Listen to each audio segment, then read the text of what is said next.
ain't me. Tell me how we went from trapping to rapping on BET. Last week I told investing to the Kansas City Chiefs. Golden rule to invest and make that money while you sleep. They say trap a perfect mixture of Warren Buffett and Meech. No more shoebox money, them portfolios elite. Golden rule to invest and make that money while you sleep. I'm gone. What's good, what's good, what's good, family? It's your boy, the Wall Street Trapper. And welcome to another amazing episode of Trapping Tuesdays, y'all.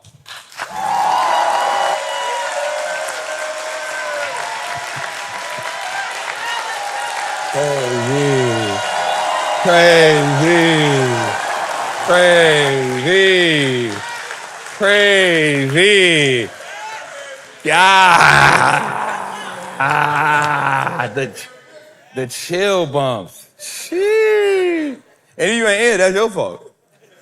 I told y'all we gonna fill up fast. So first of all, man, before we get into it, man, we want to tell everybody online and everybody in person, man, listen, we truly could not be here without y'all. Like, y'all don't even know like how much like inspiration y'all give us, how much fuel y'all give us, how much purpose y'all give us, right? So we just want, before we even start this episode, just let y'all know, like, for everybody that's in person, thank you so much. We wouldn't be here without y'all. But everybody that's online, like, listen, man, like, we love it. Like, we appreciate y'all giving us 2-3 hours out of your Tuesday for 200 episodes, y'all. Like, man. Such a milestone. I remember sitting on a balcony and like just having this idea, writing it out on a board, like calling Jose on the phone, like, bro, I got this idea, like, this is what we can do. And like to see it go from that to this, when it started with Red Cup Trap.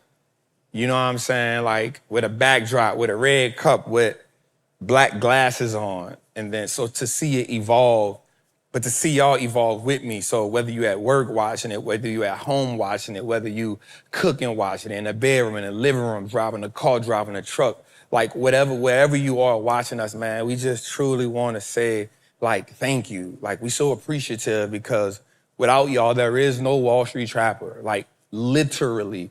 Without y'all, there is no Wall Street Looks Like Us now. Literally, without you all, my team does not walk into their purpose. Literally. So, like, you all are the reason, the purpose that we do what we do. It's why we stay up late at night. It's why we, continuously, I fuss at them, they fuss at me, because our goal is to just get this right for y'all. So also thank y'all for letting us evolve in real time.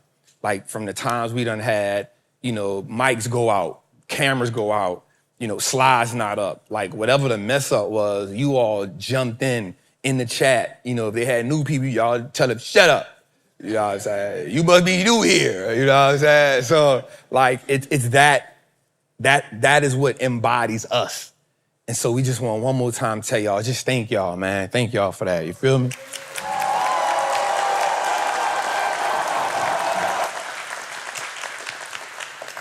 All right, so, as I get ready for this, there's an idea, that comes to my head when I see each and every last one of y'all in here, when I see each and every last one of y'all online.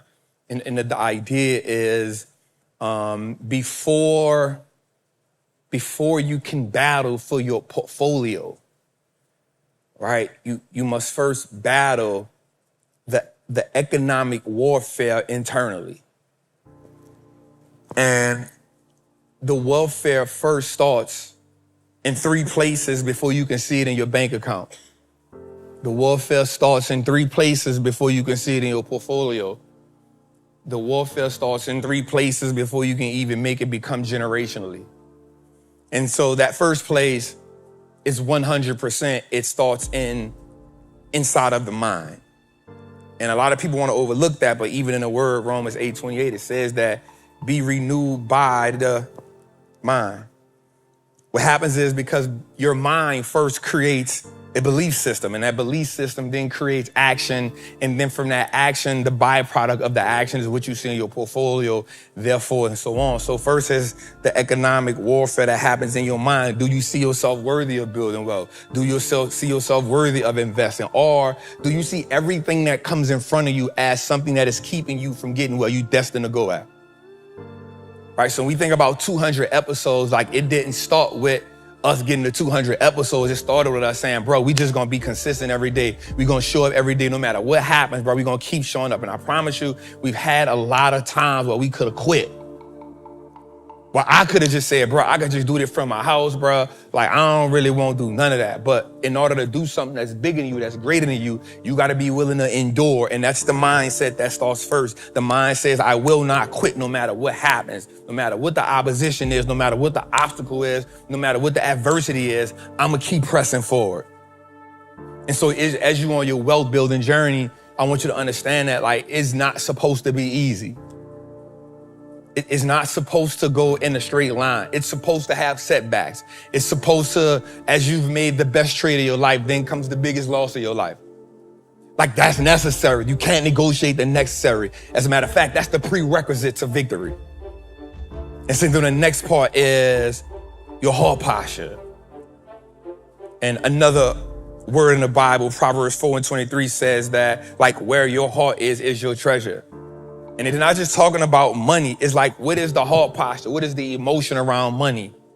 So we talk about financial trauma or not. And it's, what have I seen? What have I experienced? Because what I've seen causes an emotion. And then that emotion causes me to look, see, and feel a certain way about money.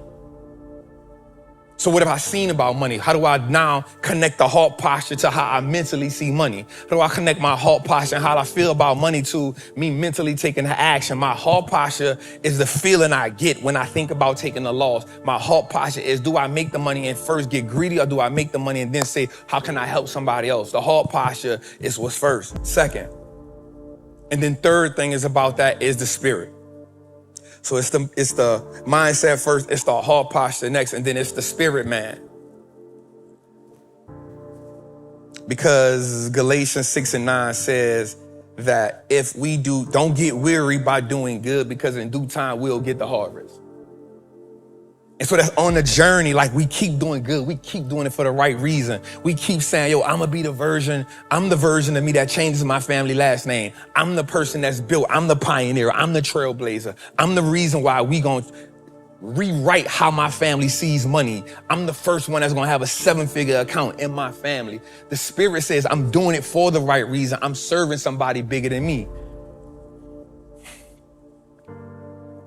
And so you cannot truly fight the economic war if we don't get those three things in alignment, because the money is a byproduct of those three.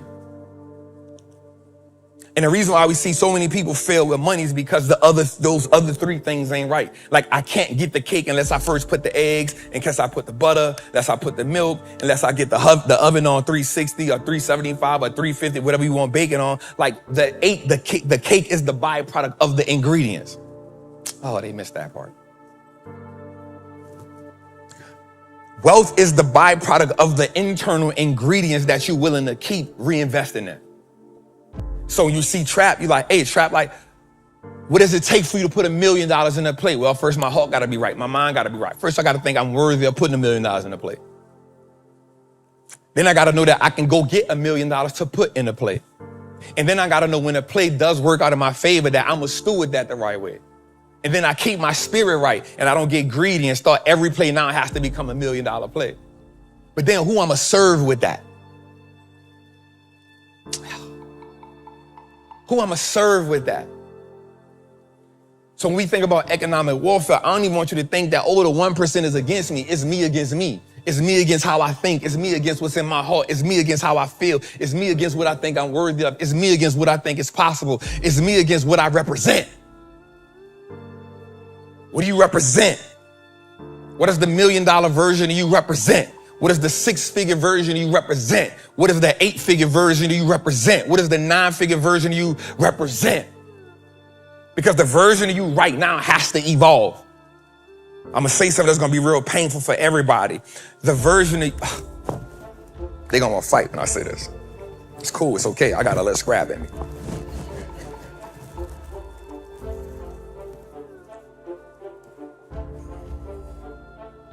I'm kind of shaking because I don't want to say this, but it's on my heart to say it, right? The version of you this version of you don't deserve 7 figures. This version of you don't deserve 7 figures. I'm shaking saying that because everybody feel like they deserve it.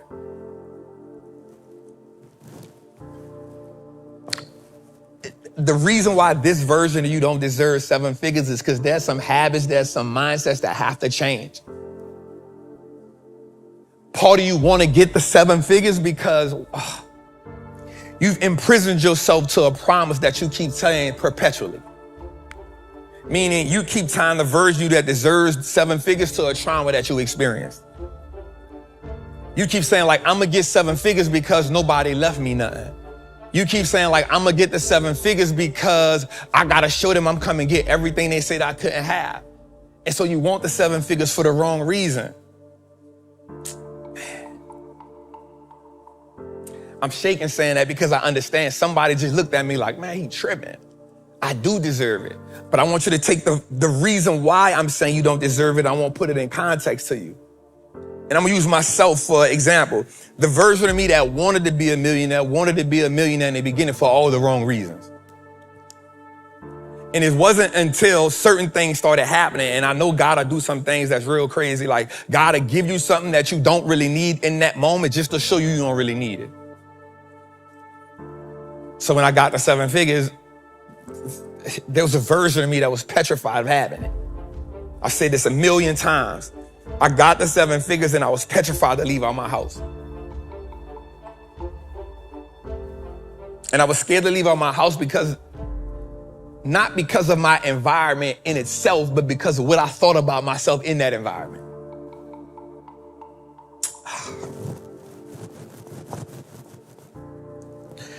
It wasn't until I left out the environment till I started seeing myself different.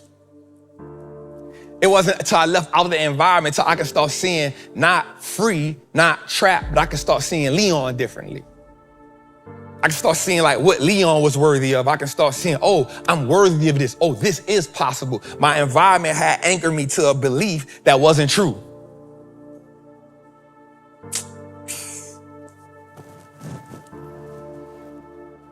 I ain't gonna lie, I don't know why I'm shaking saying this because I know that hurt somebody's feelings, but in order for us to go where we need to go at, we gotta get uncomfortable. We gotta get around people that's gonna tell us, no, you have to evolve a little bit more. We gotta get around people that don't help us make excuses because excuses only sound good to the person that's saying it. Stop shaking, Trav. Telling somebody that they're not worthy of something goes against everything that they've already believed about themselves. But the problem with that is we only see ourselves, we don't see ourselves for who we really are. We see ourselves who we think we are. Which is why we can't fix the things that need to be fixed. We only fix the things that help us get to the next level of where we think we deserve to be. All right, let me break that down again, right? Like, we don't fix the version of us that needs to be fixed. We only fix the version of us that we think will help us get where internally we think we desire to be, when where we desire to be often isn't where we are intended to be. All right, let me make that make sense to you. The Israelites said we want a king after God had blessed them with everything. God said, you don't really need a king. They said, no, we want a king because everybody else got a king. God said, you don't really need a king. They said, no. We really need a king because they got a king, and then they got a king. So God says, you know what? I'm going to give you a king. Then he gives them the king. And he said, hey, God, we don't want this king. He ain't right. He said, no. Now you got to get a king because I told you all you needed was me. So he'll give you something that you don't really need in the moment, but he's not saying you don't need the thing. You just don't need it right now because there's some things I need you to work on. So I'm not saying you're not worthy of the 7 figures. I'm saying the version you are right now, you got to work on some things so you can get it. That's the economic warfare. The warfare is, who am I? Who do I have to evolve into? What does my heart posture have to be? The money is there. We don't have a money problem because we know they print money out of thin air. We have an execution problem. We have a belief problem. We have a system problem. And then we have a mindset problem. We have a heart posture problem. And then we got a spirit problem. Because money only makes us, watch this, the money only fuels the version of us. Trap, stop shaking, bro. Like the money only intensifies, evolves, fuels, cannibalizes, eats away at the version of us that we pretend to show up as. Because that's the version of us that we think gotta show up. But there's a version of us that we gotta keep shedding for. I had a conversation with a close friend of mine the other day, and he said, bro, like, I'm doing everything possible, bro. And I don't just understand. And I said, what are you comparing yourself to? He said, you. I said, that's the problem. I only want to be the belief that it's possible. I don't want to be the thing you're comparing yourself to. You're like, bro, but I saw it, bro. I saw you do it. I said, but what you didn't see was the consistent evolution of trap. What you didn't see was the consistency of getting on my knees, the consistency of like doing the hard work with myself, the consistency of looking at myself in the mirror saying, I gotta fix this, I gotta fix that, I gotta fix this. Not just what I want to fix, I want to fix the uncomfortable things about me. And I remember talking to my therapist, and my therapist said, like, this is gonna be real uncomfortable. And I said, yo, I've been shot, I've been stabbed, I've been beat up. Talking to you about some problems I got going on is not uncomfortable for me. Like, I ain't that. Like, it ain't nothing but a bunch of words, and they in my heart all well. If you the person that I gotta talk to, then let's talk. It may be uncomfortable for you for the things that I may say. Just promise you ain't gonna judge me, you ain't going to the police. If we can do that, we okay. And so I really want y'all to understand this, man. Like, there's so much work that we gotta do. It's not that they are light years ahead of us because they got the information. It's because we gotta shed a bunch of old habits and a bunch of old beliefs and a bunch of reasons why we wanna do it, and let's peel it back. Even I had to do that. I had to tell myself, Trap, why do you truly wanna build wealth? And I was like, man, I wanna give my daughter what nobody ain't gave to me. No, we can't position ourselves to a promise that has prisoned us to pain. We position ourselves to a promise that is connected to pain. But what happens when you get the money and you haven't even looked at the pain? You haven't dealt with the pain. You haven't dealt with the reason. And everybody has some reason on why they want to be free, why you want economic power, why you want the freedom, why you want the money. But I want you to peel back the layers as much as you can. Because the first answer you tell yourself is connected to trauma. The second answer you tell yourself is connected to the environment. The third answer is after you thought about it, you're like, you know what, this is probably it, but it's the fourth and the fifth thing you tell yourself. So I challenge you to write it down and look at it every day, and don't just write it off. Get the first three things out your head so we can dig a little bit deeper. Trap, stop shaking, bro. I think because I know it's uncomfortable for people. And I'm okay with having that conversation. I want you to look at it as Trap talking to me out of love. Trap talking to me from experience. Trap talking to me from his spirit. So the economic warfare has nothing to do with Wall Street. It has nothing to do with any laws. It has nothing to do with the 1%. It's you versus you. It's you versus you on Monday. It's you versus you on Wednesday. It's you versus you on Friday. And I can promise you, when you get the 7 figures, if we ain't did the work, y'all, you're gonna chase another goal. You're gonna constantly chase money for the fulfillment. And I'm here to tell you that it don't fulfill. And I get what you're gonna say, Trap, how you gonna tell me money don't make me happy? How you gonna tell me? You know, I saw the quote, whoever said money don't buy happiness just mean they ain't got enough money. If that's the case, why super successful people blow their brains out? If that's the case, why Grammy Award winner, Oscar Award winning, why these people commit suicide so much? Clearly, money just exposed the other things, because after you buy everything you can buy, When everybody is sleeping, everybody is gone, and the Instagram is going off, and the computer shut down, now you got to deal with you and your thoughts. Ask me how I know. I've been in the shower before. And I've been there crying like, God, like, you gave me the bread, you did this, like, but there's these things I got to deal with, and only you can help me with it. Constantly evolving, constantly getting better. So don't think, like, I'm not here tonight to just, like, hoop and howl. I'm not here to scream. I'm here because this is a pivotal moment, not just in the market, but it's a pivotal moment for all of us because we have now reached this inflection point. And the inflection point is, the inflection point is simple. We have more tools, more resources than any generation before us. But yet we have more distractions and more things that take us away from what we should be doing than any other generation before us. It's never been easier to make 7 figures, but it's also never been easier to waste it in a day. Like we literally see NFL players saying right now, yo, I can't live off $100 million.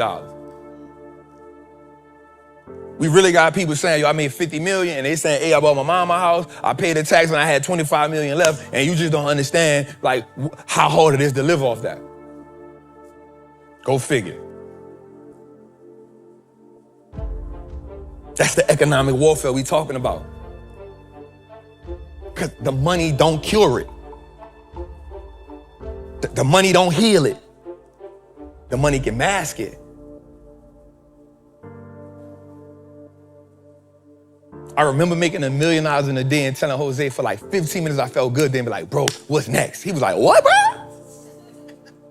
Bro, you just did $1 million while we was working out. You talk about what's next? And so I had to tell my therapist that, and I had to say, yo, like, for some reason, like, we work and we doing the work and I'm getting better, but there's something else that's happening in me that's making me not feel fulfilled. And we came up with this idea that was like iconic. It was like, it changed my whole perspective. She said, I realized what it is, and this is how we help you. And I want to help somebody with this. And then we'll get to the show, I promise. She said, there's 3 versions of you that's living inside of you. But we got to peel back the other 2 layers, but we got to also help you navigate with them as well. I said, well, I don't think there's 3 people living inside. It's 1 person here. She said, but every version you have lived this life from a different experience. She said, first there's Leon. That's the version of you that was loved, that was cared for. But he got somewhere along the journey, like Leon got trapped because he had to go in survival mode. And when he went in survival mode, that's a whole different character that developed. So that version you had to survive prison, that version you had to survive homelessness, that version you had to survive so much. That's what kept you alive. And then you evolved into Wallstreet Trap, and that version you understood the market. So you used a little bit of that, but you realized that you didn't want free, which is the version to be for the street. Like you didn't want that version to mess this version up because that version you knew about survival. So that version you would get in the room and mess everything up. Because that version you think everybody's trying to play on you. That version of you can't trust nobody. That version of you looks at the world like it's me against everybody else. That version of you has no sympathy. That version of you has no empathy. That version of you is looking too deep into every situation.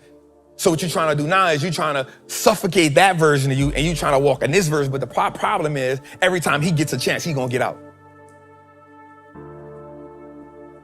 In between those 2 juggernauts, you got Leon in the bottom. And he's just looking for support. He's just looking for love. He's looking for security. He's looking for family. And it made me realize one of the reasons why I really do this is because I want that version of me to walk the world. Not free, not Wall Street Trapper, Leon. I want him to experience life. I want him to feel free. I want him to be emotionally good because when he's right, I'm right. That's the version of me that my grandmother put in church. That's the version of me that had goals and visions and dreams and knew that I can do something. That was the version of me that dreamed big. But the problem is when we go through our traumas in life, we start dreaming big and we start dreaming in survival. So that's my story. That's the version of me that's the economic warfare. It's not about the market. It's how do I keep peeling back the layers so the version of me that I know is worthy of it. The version of me that was designed for it.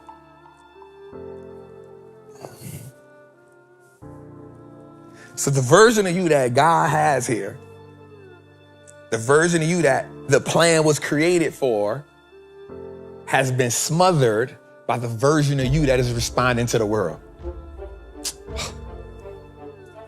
The version of you that the plan is designed for, the version of you that it was all written for, has been suffocated by your experiences. Because your experiences are now making you react. Your experiences are now making you respond indecisively, triggered. So tonight I want us to look at the economic warfare. It's not so much as the market, not so much as the money, not so much as I'm doing it for whatever. I want you to look at the economic warfare, and I want you to understand that the most money that you will ever make, the abundant version of you, has to first get past the triggers, the financial trauma. I want you to understand that the economic warfare is mind, heart posture, and spirit. And once we kill those things, once we get over those obstacles, I promise you the fruitful, the multiply, the Deuteronomy 8 and 18 that say God gave us the ability to produce wealth, that part becomes easy. Because we're supposed to have sweatless victories. Pressed down, shaken up, and run it over. It's your boy, the Wall Street Trapper, episode 200. Let's go.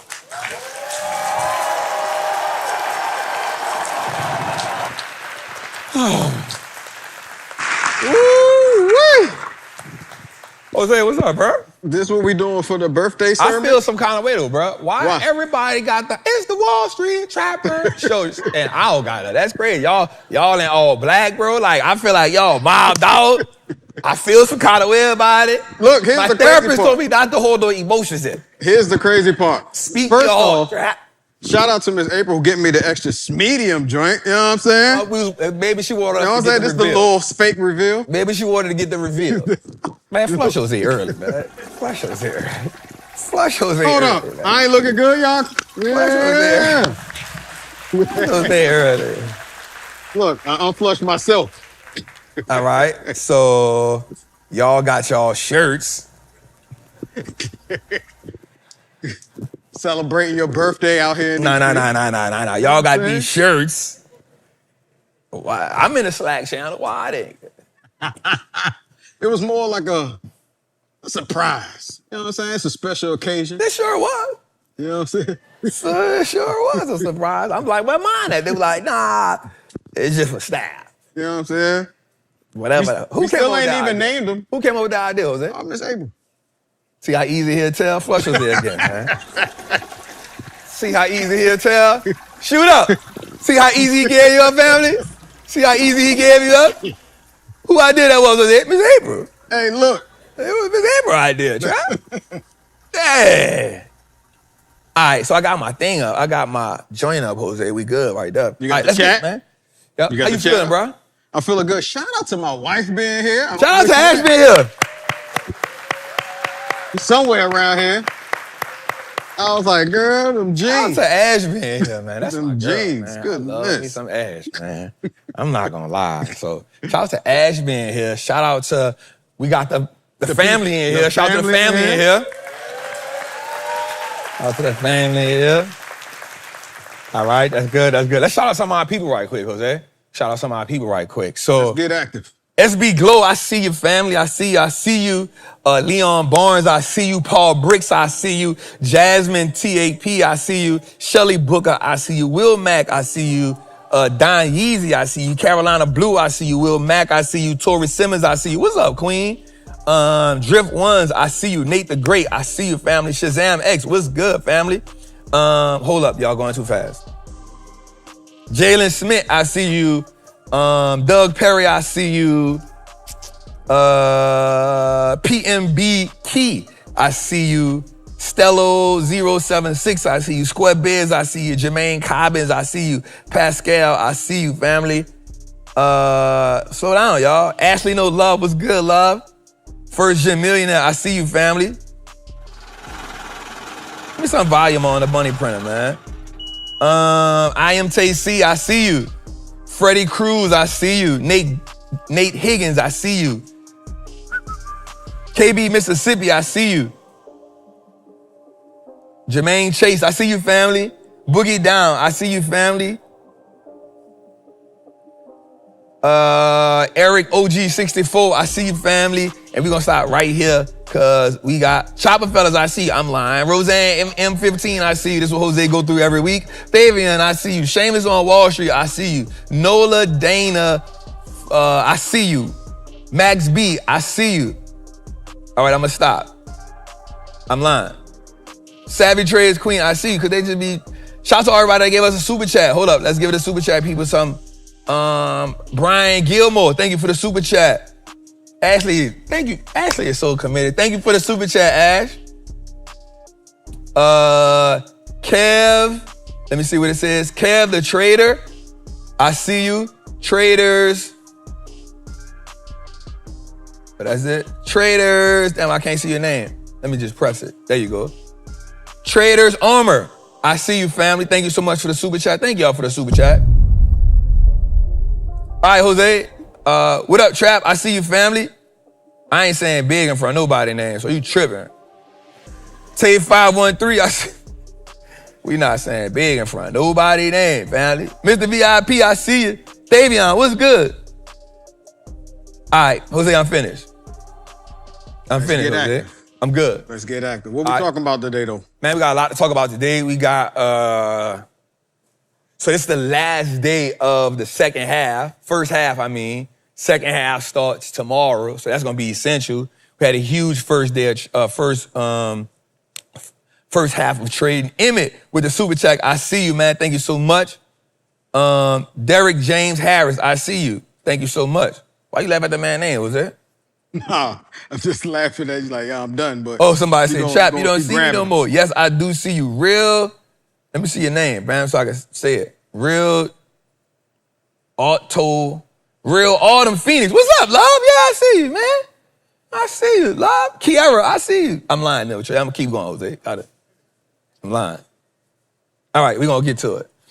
All right, all right, we gotta share this out, right? We at the cups of 3,000 people in the chat. Already? Yeah, let's go ahead and send this out to your group chats. We ain't at the 3,000 yet.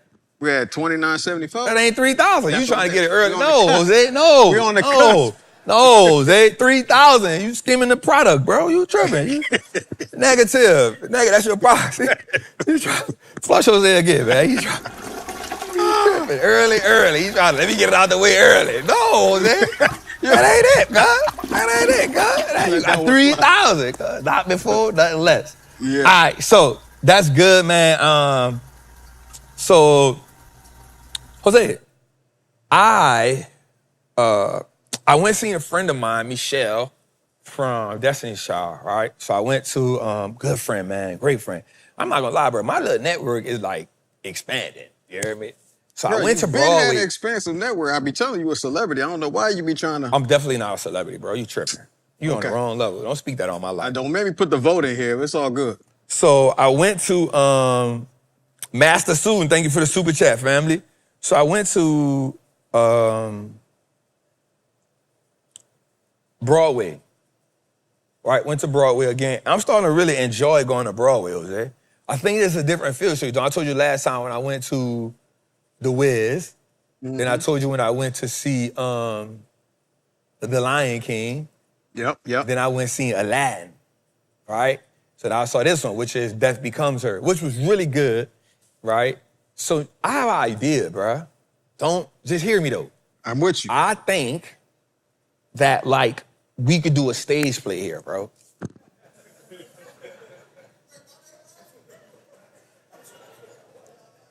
I think we could do a stage play because I was looking at the stage, right? So I was in creative mode and I was in like enjoying the show mode, right? So I'm like comparing their stage to like what I got, right? That's the whole background scene changing. That's it, bro. Now they stage was like crazy. So I asked her what they spent on the stage. She was like, big money, 8 figures on the stage. I'm like, hey, I don't got that. But I got something else. got the screen. Mm-hmm. All right? That can work. That's better than what Tyler Perry had. I'm better than what he started off with. Oh, what he started off with, okay. That's what I'm talking about. Okay. He started I like off that. not with the screen. Yeah. He started off with like, Curtains. you feel me? So like, I got a good head start. So I'm like, bro, like I can do like, and then we got the doors right here. So the people could like come out the doors. Yeah. Like I think we could do a good, like, then we got the smoke. We do got the smoke. We Then do we got can the create smoke. something. Now, I don't know if we can make nothing come from the ceiling, but I'm pretty sure it's possible. Right? I'm pretty sure like something can like. What about fireworks? Negative, man. Flush those Set again, fire. man. All right. You always gotta go far, bro. Did we meet in the middle? You No. say something, I go to the moon, we meet in the middle. Nah, bro. I think we can have like something come like from the sky, right? And then I think like the people could come from the doors. And I think we could do like a 2-hour stage play here, bro. I think we do a good storytelling. But the only problem I was thinking about is like we gotta have some curtains. Cause they have curtains that like switch the scenes up. But I don't think that's hard to like put a rack up there and then like close them, come back. What you think, bro? I think it can work. I think that I think it can. Yeah, like there's a beam like right here. You know, it's an iron worker. Right. We got to call Phil. So we got like a beam right here, and then like we can run like some curtains. We got to make sure it cover the thing up so the people who sitting right here can't like see who about to come out. Yeah. We probably got to put somebody on the side so nobody don't like run on stage. Cause that's all I kept thinking about. Like, what if somebody just ran on stage? That's that hood. It's a thing though. It's a thing. So like we had a curtain right here, and then like switch scenes. We got the sound, we got the lighting, bro. I'm telling you, bro, that'd be good. Like the I'm with it. Freedom Center Theater of Arts. Did you dress up? Come You on, dressed man. up when you went to the joint? Dress up. Yeah, like a suit, tuxedo. Bro, to go to Broadway? Yes. Man, flush those again. Bro, I know I ain't the only What one who type of think time you you on supposed to. today? You nervous or something, bro? Like, what? Bro, are you serious, bro? Bro, when they go to operas, they dressing up. When they go to church, they dressing up. Was I at an opera, Jose? Broadway is like an opera? Flush him again. Flush him. Ash. More exposure, baby. More exposure. Yeah, I More definitely did the Broadway. You learn joint. nothing with Genuine? So ancient. Even Jeezy got a live show you gotta dress up at. That's an orchestra. It's a black tie event. That's the name of the event. This was Death Becomes Her. So what you had on? What? Joggers and a t-shirt. The name of the show is Death Becomes Her. What about a funeral? Nah, bro. I thought you had some like Christian. But there's two shows I want to go see. When I was out there, I did some research. I want to go see Chicago, because I heard it's legendary, and I want to go see Hamilton. I heard that was good. They saying, I'm telling you, bro, it's classic, bro. Like, I really want to get into, I'm at this age in my life, I'm about to make 44. yeah. Let's go. Come on, bro. So I'm at this age in my life where, like, I want to do something different, bro. I want to do some different stuff. I want to go to an opera. Where you gotta dress up with the. Yeah, I want to go to, what is called, it's in Sydney, Australia. Yeah. Oh, the thing, the Yeah. whoopie wop joint. Yeah, Yes, yeah. real thing. I won't go to an opera. I won't go to the orchestra. Philharmonic. You ain't know that word. Definitely ain't know that word. I did know that. So I won't do that. I won't go to like real stage plays, but that look like phenomenal. I won't go to like a Met Gala joint. Bro, I want to do some stuff, bro. I just, in my head, I was just thinking like, bro, like, there's so much stuff that we don't be knowing about that if you get exposed to it, it just changes like how you see things. Yeah. Right? So I was talking to my mom today. So I ain't talking to my mom in like 2 months, bro. And it's not that I ain't been trying to talk to her, right? So she was going through something, right? So she told me, she was like, man, son, I was just going through something. And I was like, listen, man, I'm telling you, it's the environment. Listen, I've been trying to tell you for like 5 years, like, come move out here with me, come chill, come lock in with me, I got you. And so I was like, yo, it's the environment, bro. Like, the environment is weighing down on you. The environment can make you feel like you're not making progress. The environment can just drain you, right? I'm like, once you come out here, I was like, you don't realize, like, every time I bring you with me somewhere, we travel, you be feeling full of emotion, you be feeling good. When you come out here, you in the crib, and like you stand in the crib, and you like, dang, son, this is phenomenal, bro. I'm like, yo, you need to like change the environment. Yo, like, that's gonna help you, right? So she was like, man, you might be right, son. I was like, you ever been in a situation where like somebody say, man, you might be right, you be like, I know I'm right. Right, of course. I wasn't supposed to do it, but I did it. I was like, I know I'm right. I was like, dang. But I said it because I shouldn't have probably said it. But I was like, man, I know I'm right. I know I'm right because I see you how you don't see you. Like, I can see the environment is taking a toll on you. But I say the biggest problem that you having is, though, you got a way out. Everybody don't always have a way out. So sometimes we trapped by the environment, and it takes a lot for us to get out because the environment becomes suffering and smothered. And it can be all kind of things. It don't always have to be drugs or alcohol. It can just be like, bro, like, I just don't feel like I'm getting nowhere. Yeah. Like, I can feel like every time, like, we've all been in a situation where we feel like, yo, I'm taking 5 steps forward and 10 backwards. Every time I get $1,000, something costs me $1,500. I get $10,000 put up, it took me everything I sacrificed, every penny I could. Now something cost $11,000 and set me back. God damn. Right? So I'm like, the environment can make you exposed to different things. And sometimes, just realistically, our nervous system is constantly in a trigger mode. The environment is triggering you, every phone call is triggering you. You wake up in the morning, it's triggered. When you start losing enthusiasm to wake up in the morning, that's a problem. Like, when you start getting up in the morning and you be like, when your favorite thing to do is sleep, we got an issue. Yeah. What's your favorite thing to do? Sleep? There's an issue there, because life is too good. You know what I'm saying? So, anyway, that was my rant. It's a good rant. Birthday rant. Bro, it ain't my birthday yet.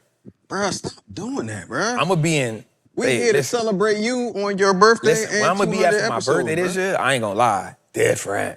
Let's go. Dead friend. I wish Elise was here. So let me just tell a quick story before we get into this, right? So I had 22 million points. On what? On Hotel, airplane? For Amex. Yeah. So I say this, like, every entrepreneur, you need to get an Amex card. So, and everybody who not an entrepreneur, you need to get an Amex card. It's just real talk. So their moat as a business is nobody can outpoint them. Right? So, but people would trick you into being like, well, you got to spend money to get the points. Yes, you do, but it's money you're going to spend anyway. Right? So one, nobody in here should be using a debit card for nothing. Let me just say that. Nobody in here should be using a debit card for nothing. Because you're spending money, you don't get no reward for it. So I'm spending the money on Amex, so they give me points for everything. So you may get like 3 points for every $1 you spend when you go to dinner. But if you go to a Michelin restaurant, you may get 5 points or 4 points for every. Now, how they know you at a Michelin restaurant, I have no idea, but it ain't my business on how they know. Right? And so you can just do stuff. So I've been using the card since, I don't know, 2017, 2018. So I look up and I was like, damn, I got 22 million points. Right? Hey, so, that's crazy, because I got like 70,000. So because you be using your points, huh? A couple times, yeah, I do. So I don't be using mine. Yeah. So mine just be like compound. I'm a point compounder. Right? That's a new word. I made that up. If you hear somebody say it. Off the dome. All first verse. Come on. All first verse. Come on. Point compounder. You never heard that before in your life. Right? So watch this. I'm about to fill out the trip because I know where I want to go at. But I realize I'm in an age right now where I'm kind of stingy. I'm tight. I'm tighter than I was before. I'm more frugal than I was before. Right? I'm like, it ain't really worth it. But it is worth it. But my frugalness is like, So I see the first trip to the south of France. Right? So I was like, dang, bro, like, I'm going to go on this trip. It is what it is. I'm going. my birthday. If I don't do nothing else, I'm gonna go for my birthday. So I see the hotel I want to stay at. So me, I'm gonna say something about myself. Like, I think because I come from where I come from, like, I love a good hotel experience. Don't Airbnb me. Yeah. Suite me out. Give me a suite, you feel me? So I'm like, all right, bet. So I said, wait a minute. I was on the phone with Elise. I said, wait a minute. I said, cuz, I think I could do this with my points. Because on Amex, they got it sitting right there. You got 22 million points. So I'm like, bet, let me see. So I booked the room. I see the room. The room was like 600,000 points. I said, oh, that's nothing. That's nothing. Right. Pocket Balling change. on points right now. The budget is out the window at this point. So I said, nah, I'm gonna go with the big dog room. Million points. Million points for the room. How many you started with? Huh? I went from 6,000 to 1,000,000 points. Oh, okay. For the room. I say, we got the points, cuz. So Elise like, must be nice.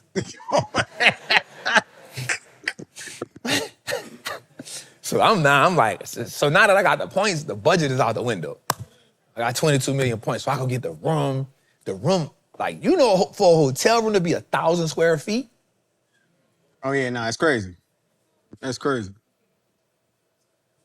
You can have a family of 7 in that joint in some places. Nate. Some other time. About to live out my wildest dreams over here. Do cartwheels and everything. 1,000 square feet Yeah. room. What? Ocean front, panoramic windows, balcony. I said, oh, this is it right here. I said, ring it up. 1,000,000 points. I'm like, what you think, cuz? She like, must be nice. So I'm like, it is. So I booked the flight. Usually I'll go like business class. That's when you travel, I either go comfort or business class when I go out the United States, right? I ain't never seen you in no comfort, bro. And when I go out the States, yes, I will do comfort out the States. 100%. Oh, okay. 100%. I said, I live in that comfort space. Oh, man. So so now I say, okay, let me try the points. I'm point balling. So I go Delta 1. Delta Wizard. Okay. How many points? 300,000. Book it. Must be nice. Must be. I said, what you think, huh? Must be nice. I said, it is. So then I said, you know what? Since I got these points, we might as well go to 2 places. Ball out. Right. You earned it. Ball out. 22 million points. What you think, huh? Catch a flight to somewhere else. Must be nice. I said, it is. So now we go to, I'm gonna leave there, go to Italy. So I go to Italy. I know the spot I want to go to. Get the hotel. I see if they take the points. They like, yeah, we take the points. Now I'm sitting on 20 million points. Point balling. I go to the big dog room. $65,000. Book it. Wait, $65,000 For the room. or the points? No, it's 2 million points. 2 million. God. Book it. Book it. We point balling, Jose. I want everything. I want the concierge, all the things they want me to add that I usually would say hell no to. Book it. Yeah. Book it. ISO. Warm towel ministry. Everything. Heated floor. Book it. Towel rack that warm the towel. Book it. I want it all. TV in the shower. Out the floor. Book it. Book it. Jose. Ocean view, Jose. I got my own. Boy, y'all gonna get on y'all nerves on Instagram with this one, cuz. First, they got these mountains that come out that's in the water. First, right there, I could touch it. It's so close. Book it. I want it. How many points? 2 million. I say, let's go. Nah, I got like 19 million points. You running through them. I said, hey, I gotta fly back. Because I'm going to another spot. Delta won me again. 800,000 points. Book it. Book it, Jose. Then I got fancy. I said, hey, you know what? While I'm here, I might just go take a helicopter ride over there. I went to go see. It's called excursions. Got it. Hold on. Book it, Jose. Book it, Jose. The joint too. Yeah. I was booking everything. I looked at the thing. You got 14 million points. I said, wait a minute. You don't went to. I'm chopping. I done chopped from 22 to 14. Hey. I said, Elise, what you think? Must be nice. Must be nice. So I'm gonna have a hell of a trip, cuz.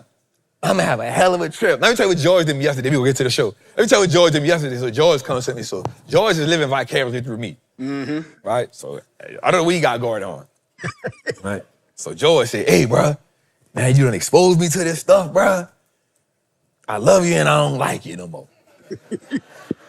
I said, why? What you talking about? He said, because I can't unsee it. I know it's possible now. Yep. Right? So George done made about 20 grand in a week. Only 2 days. Oh, yeah. He popping. Crazy. He popping it. He popping it. He popping it. He popping it. He like, hold up. He like, hold up. You talking too much. Nah, he popping it. You talking It's all in the account. He broke, baby. It's all in the account. We ain't got no money for nothing. Yeah, it's all in the broke, baby. account. I ain't got no money. So look, George said, man, where you going at for your birthday, man? Let me see what's happening. I know you're doing something special. I said, hey, cuz, this from here, top tier. I ain't never did this before.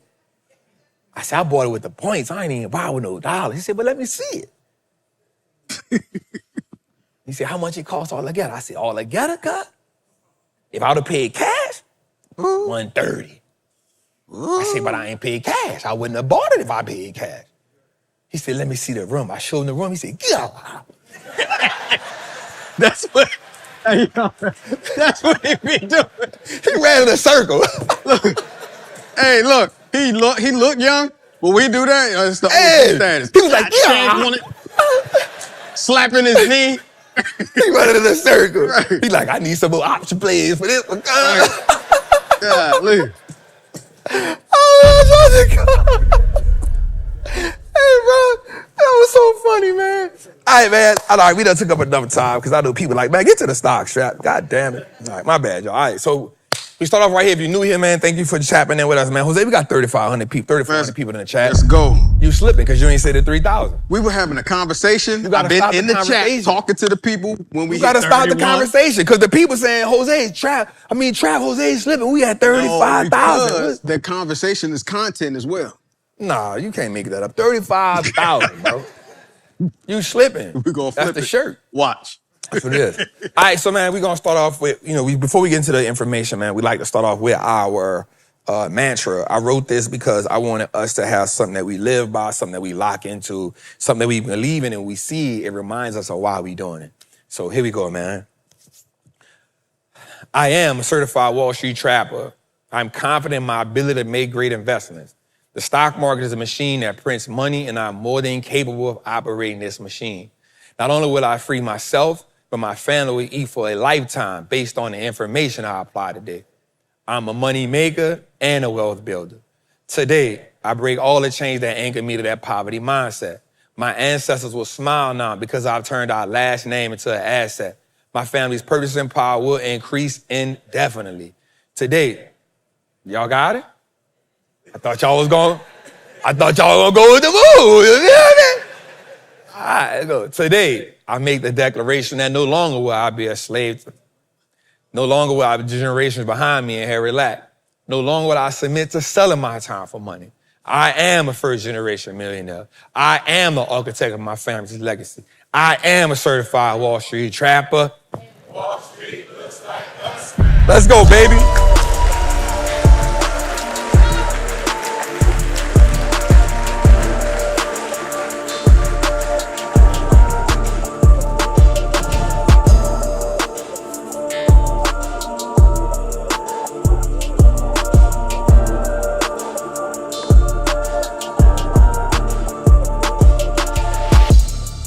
All right.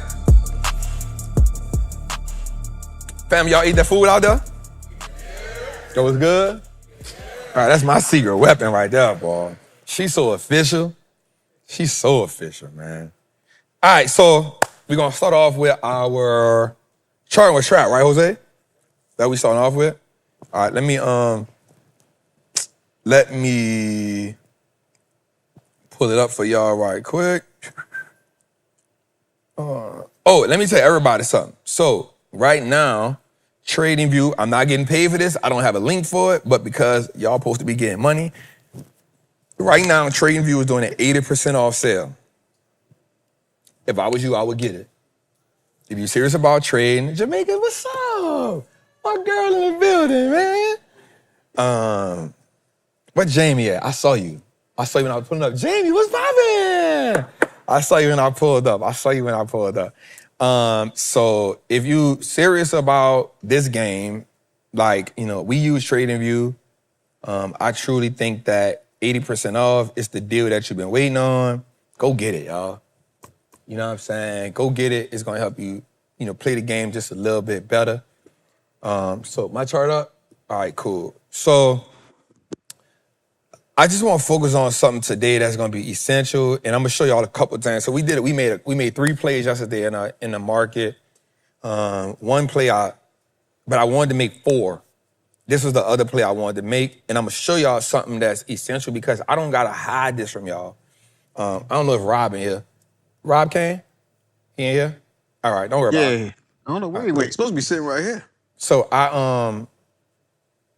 I always say that I don't know if I came up with this or created this, and I don't want to say that I did, but I do know, like, it is essential for me. If you're in the Patreon, where my Patreon people at? Like, this is essential. Like, I'm not gonna say there's certain things you can't say that they're 100% certain that they're gonna happen, but man, the probability on this is key, and I want everybody to see this. I'm gonna highlight it, and I've talked about it a few times, but it's just, man, you just gotta. Like this butter. All right, so first let me highlight something right here. So right here and right here,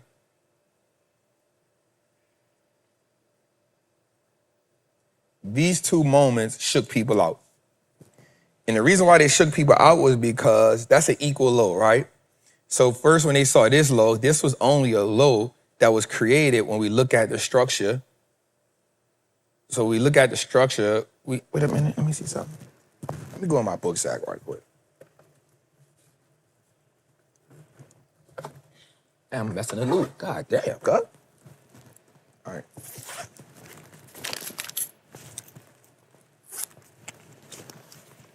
I would not have my pen. And I don't want to hear y'all mouth, you heard me? Trap, you need a pen. I love the pen, y'all. Dang, bro. I definitely don't got the pen. I could draw with my finger. All right, so stop. So here's what we got. The first thing is one of the things I teach everybody, whether it's in the options masterclass. Y'all see the update on the option masterclass? Y'all like it? We got some more to add to it too. So the first thing one of the things we teach about, and I try to show a lot, is understanding market structure, right? So we see this right here comes to an all-time high. Am I right? What comes after all-time high? Well, I mean, what comes after that higher high? High what? Higher low. So that's the higher low right there, right? Is that low higher than this low or this low?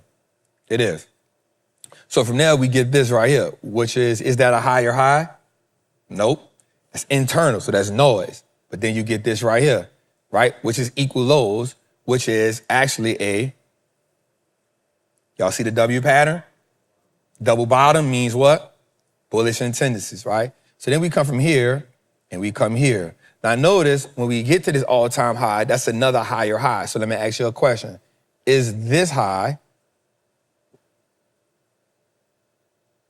I'm gonna change the color on it.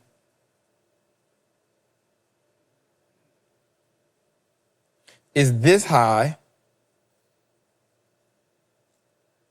higher?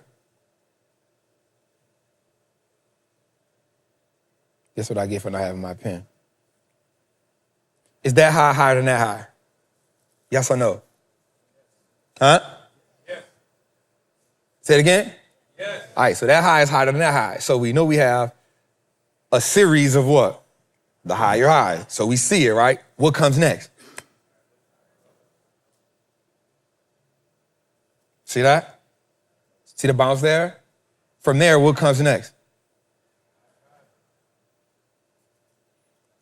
So, why did I make this play? I made this play yesterday on an airplane, and sometimes I didn't make this play yesterday because I had already made, and I will say this, because I have $1 million play in, and then I have some other plays in my mind, I don't want my check engine light to come on. Listen, I ain't never put $1 million in a play before. So all my financial decisions, I don't know if y'all know, I'll be like, hey, this a quarter brick, y'all. This a smaller play here, y'all. Because I don't want to over leverage myself, right? But here's what I want to show you that's essential and like pay attention to it. It's going to happen so many times. One, if you pay attention to the structural trend count, which meaning you need a higher high and higher lows to happen. We already know that a few things happened here. We had the higher high over here, the all-time high over here. On the first side, I'll just mark it. Then we see the low was created here. We have the internal here, and then we have here. This is the double bottom. So we know that happens. But notice something. We got our 20 SMA, which is here. I'm going to give you another. Change the color of it. Change to white. So we got our 20 SMA right there. But notice, y'all see that long wick beneath it? Does everybody see that? All right, let me get that off because y'all gonna be like, no, I can't see it because you got too much stuff on the page, right? All right. All right, do we see it now? So we see that long wick, right? Well, what happens is that long wick comes down. That means that the candle was initially what color? Red. That means buyers absorbed it. So here's what happens. The candle comes down, hits the 20 SMA, which I now reference as dynamic support because leaders stay on top of the 20. And even if they bounce past the 20, they hurry up and recover, right? So notice it hits the 20. As soon as it hits the 20, buyers step in. How do we know they stepped in? Because it's no longer a red candle. It turns into a green candle. Does that make sense? Green candles open where? At the bottom, right? So here's what we know. The only way that red candle turns green means it gets to the open and then flips green. And so now it creates that body at the top. Am I making sense? So now what happens is, think about it like this. The buyers overpower the sellers. And this is such a strong move. The reason why we know it's a strong move is because it hits the SMA 20, creates, now mind you this, it hits the 20, it's still a red candle. Okay, let me make you understand that. That long wick at the bottom is evidence that the sellers pushed this candle all the way down. Am I making sense? All right. When the buyers came in and absorbed all those orders, meaning they started buying, they rejected it. Buyers said, nope, y'all tripping. Y'all going too far. I'm not letting y'all go that far down. So the first thing happened was once it breaks that 20, which is that blue SMA, there's people right there with stop losses right there. Does that make sense? Well, why does that make sense to y'all? Well, it's called dynamic support, meaning it's not an actual key level as far as a higher high or a higher low. It's a key level because the SMA 20 tells us that over the last 20 days, this is what price has it averaged out at. Does that make sense? All right, so what happens is when it gets to that, there's people who are trading that says, if it breaks this 20, I'm gonna get out of this stock.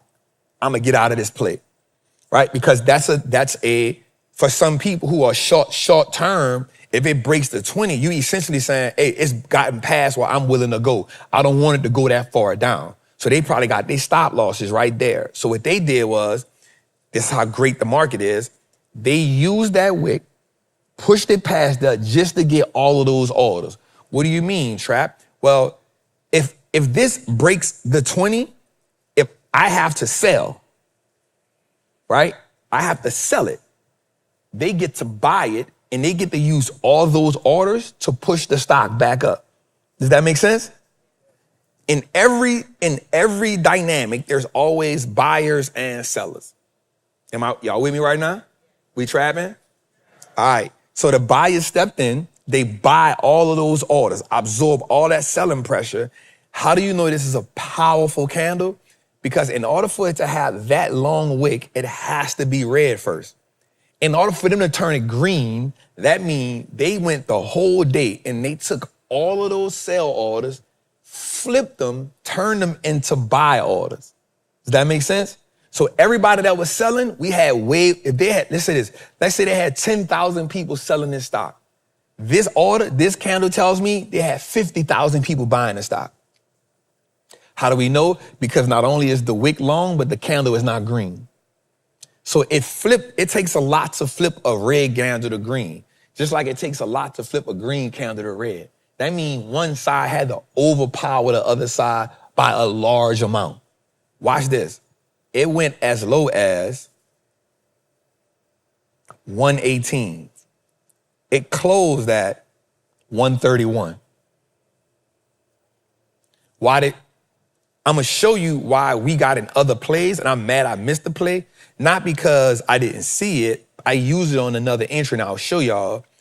But because I want y'all to train y'all eye. Anytime you see this long wick at a support level or a dynamic support level or at a key level, be willing to take that chance. The probabilities are in your favor, and I'm going to show it to you a multitude of times. So now I'm going to show you a play that I did it on. So we got in this play yesterday.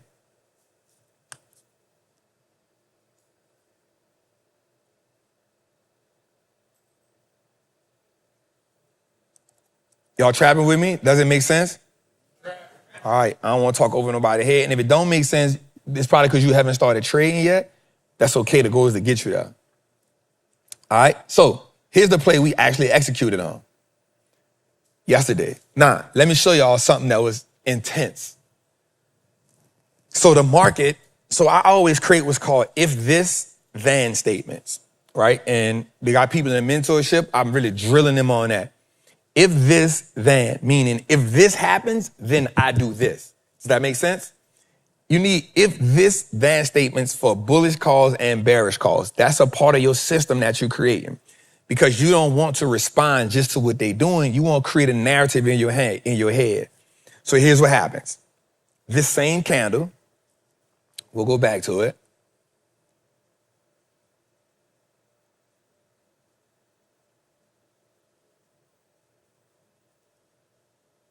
All right, so there we go. All right, so think about this. Y'all see this candle, right? That candle is what color? Green, right?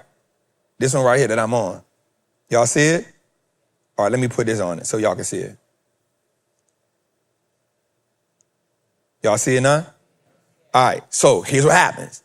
Look at that long tail, right? That tail tells you a lot. So let's think about it. So when remember, green candles open from the bottom. Red candles open from the top. Why? Because green candles mean the stock starts here and then pushes up. Red candles mean it starts one place and then pushes down. Does that make sense? All right, so think about this. In order for this price to get way down here, that means it started right here at 1129.78 and pushed it all the way down to $1,026. It's a lot of selling pressure. But don't y'all see something that's familiar? Something that's similar? What did you see? Bounced off the 20, right? So let me show you what it did me. We was already in this play.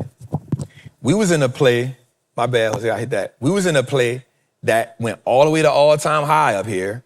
We got it before, we was in earnings, it got up, and then it came down.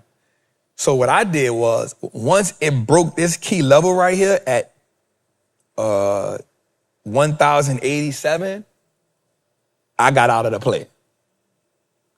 Hear me though.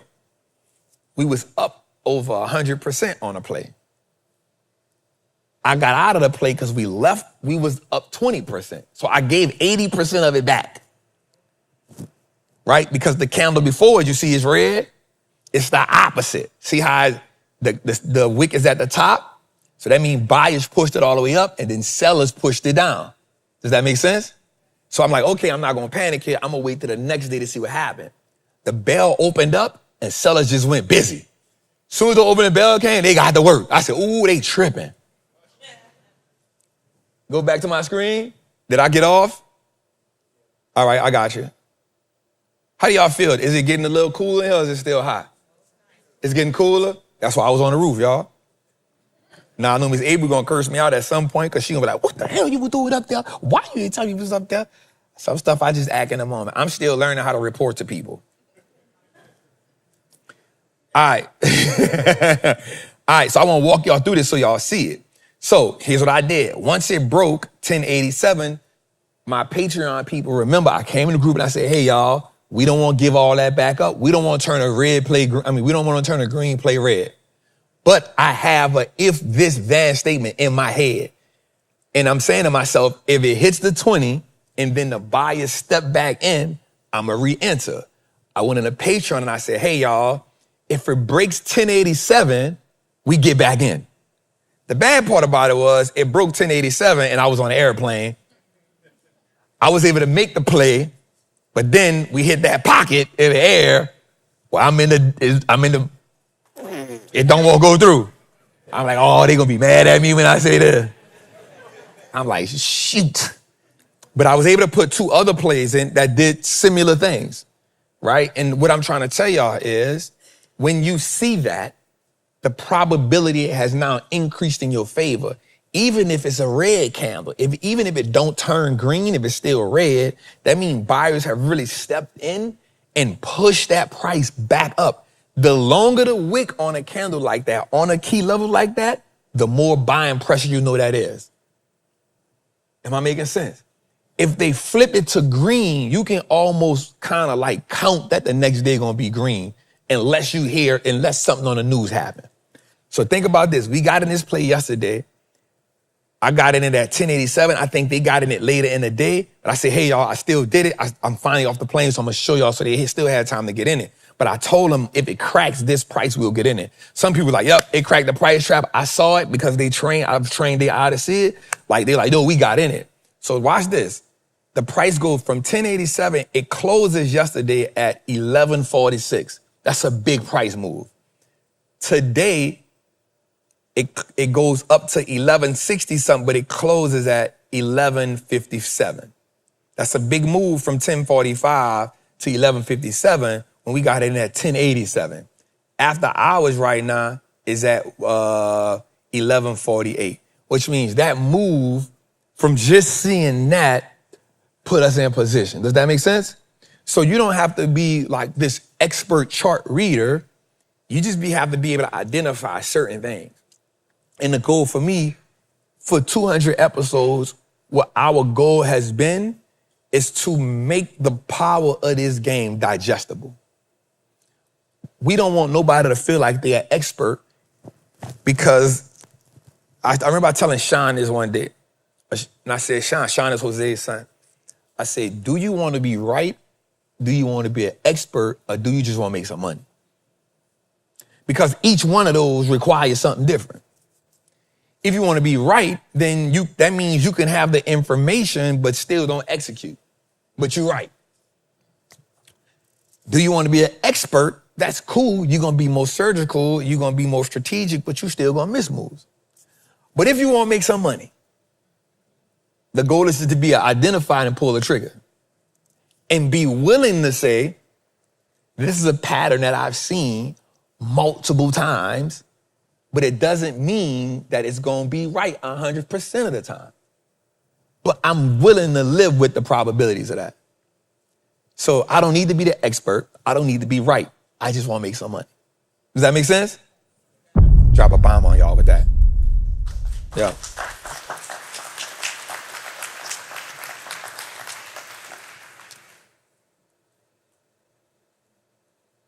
I'm going to show y'all one more. Trying to think of the other play that we did. Give me a second. Y'all remember the other play we put in yesterday? You remember it, what it is? ARM. There we go. Thank you, family. I know we got some people. All right.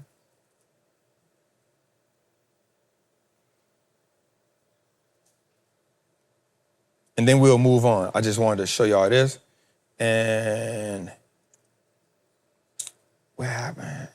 What we put ARM and we put there you go. There you go. Thank y'all, family.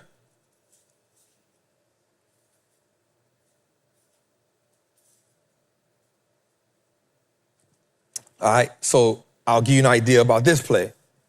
So with this play, we did something called, one of the things I talk about a lot in the Patreon is gap fills, right? So a gap fill is, y'all see that green box I got on the screen? Y'all see that green box? That's a gap. So that means there's orders right there that did not get filled, right? So notice, you see on right here, you see it inside of there, right? So I have a saying that if it knocks on the door 3 times, then the box is no good, or does it penetrate the box fully, right? So the first thing it did, you see this red candle, you see the wick went inside of that, and then as soon as it got some of those orders, it shot back up, right? So it get these orders in here, then it goes back up to all-time high, create another all-time high, come back down. But what does it do again? Stop right in the box, a little bit, right? Means it came got some more orders. So I did the same exact thing yesterday. Just instead of me using the SMA, I used the liquidity zone. Same idea, same concept. Just instead of it being an indicator, it's a zone. Does that make sense?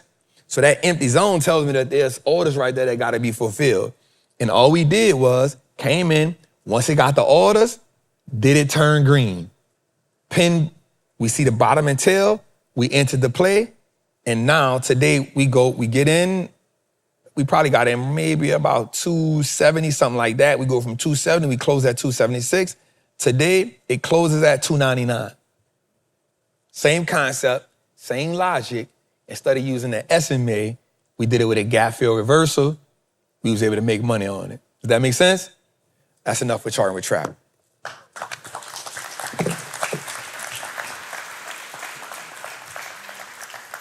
The goal is just to make the game digestible, y'all. Because I feel like we missing out on too much money because we keep trying to be perfect and we keep we downplaying the game. And I tell people all the time, like, bro, like, y'all can add a guru status, bro. I don't want to be it. I just want to make some money.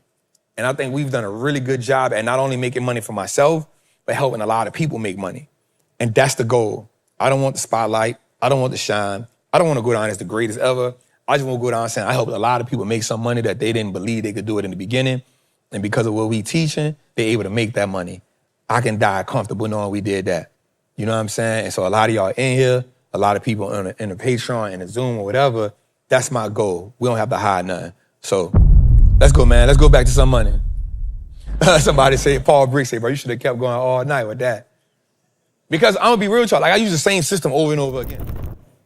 I really understand the charts at a high level, and that's from sparring with my guy, Rob. We spar a lot. We've been sparring for the last year. That's VCR Rob, in case y'all don't know who that is. We spar a lot, so just going back and forth with him sharpens my skill, sharpens his skill.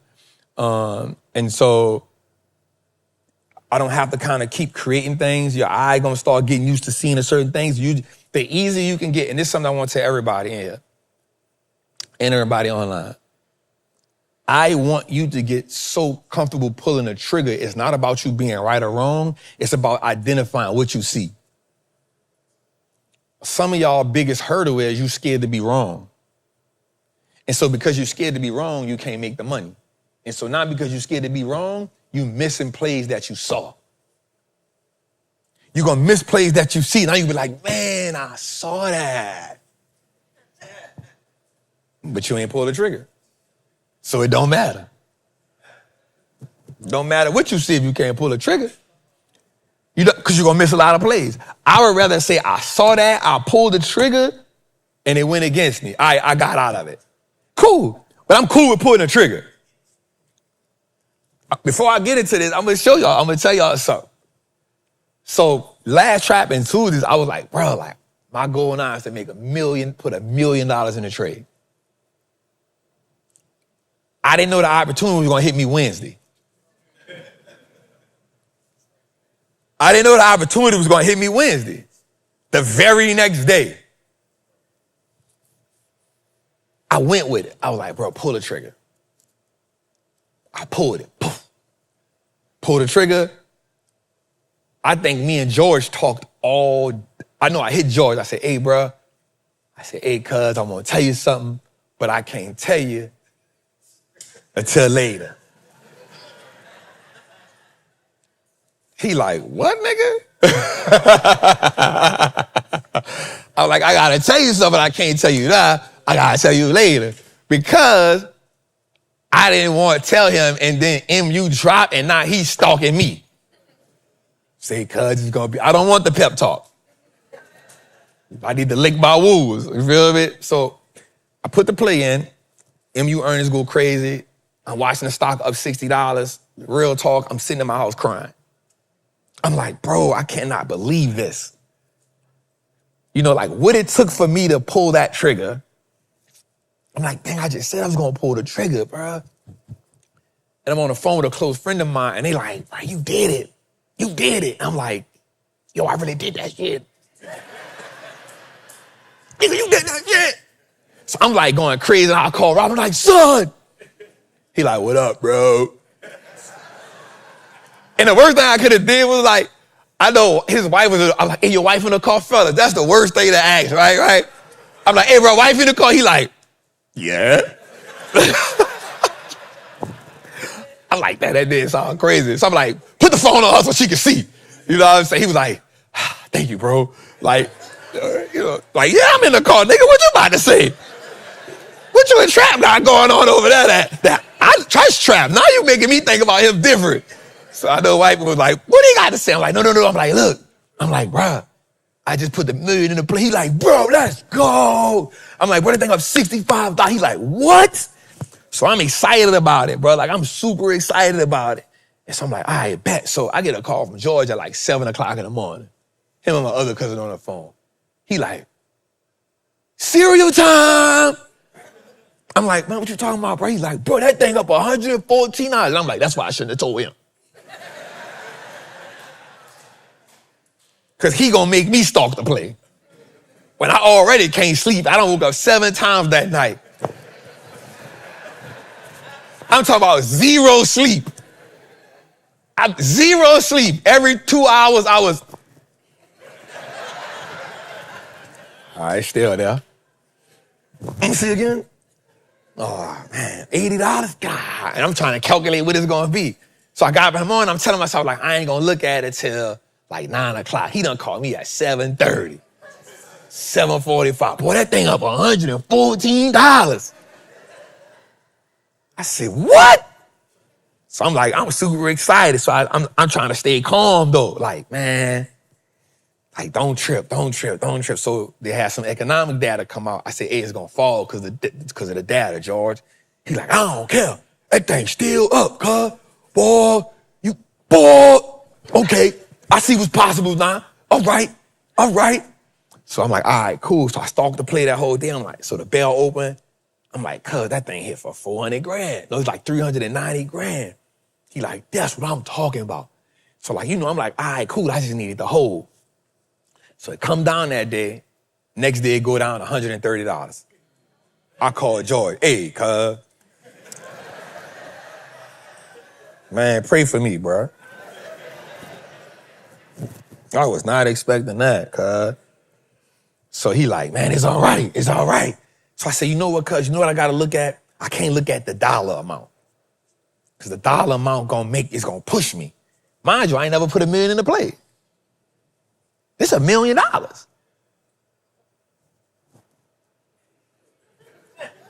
want y'all to let that sink in for a second. So I'm like, cuz, I know what it is. I just gotta look at the percentages. So I'm like, it's only down 13%. I've been there 1 million times. Like, I ain't tripping. He like, that's it. That's what you need to do, cuz. Look at the percentages. It's gonna come back. Like, man, this nigga is the worst pep rally I ever. ever had in my life, bro. Like, he is not making it better right now. He trying, though. So it go down to 17%. He hit me, cuz, put that thing down. I'm like, what? Why would you call me and ask me this, bro? Man, get off my phone, bro. So I'm like, all right, that's 170,000 in one day. I'm like, I ain't gonna cut it, though. But I say, hey, my check engine light on. I'm like, if it go 20%, we gotta start considering.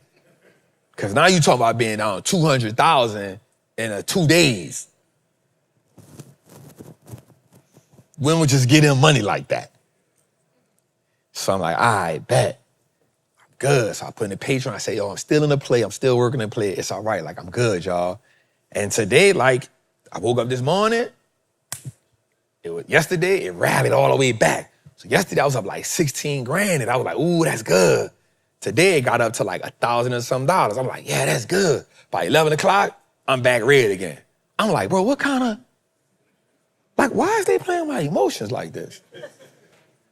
So I'm saying that to say to y'all, when you reach another level where you go somewhere where you ain't never been at, you still gonna go through the emotions because you in unfamiliar financial territory. Jose gonna turn that into a title. I've never did that before, but for some of y'all, I want you to think about that as your first $10,000 in a play, your first $5,000 in a play, your first $2,500 in a play, your first $1,000 in a play. But you gotta, if you don't get comfortable pulling the trigger, you'll never reach new territory. And if you never reach the new territory, you'll never get to play the game at its max. Am I making sense? The game don't have a limit. So when we looking at hedge fund managers putting, 40 million in a play, I'm gonna be honest with you, it's possible. Because the same data that I see on the screen when I'm putting $1,000 in a play, it's the same data that's in the screen when I'm putting 10,000 in a play. It's the same data that I see when I'm putting 100,000 in a play. It's the same data that I see when I put $1 million in a play.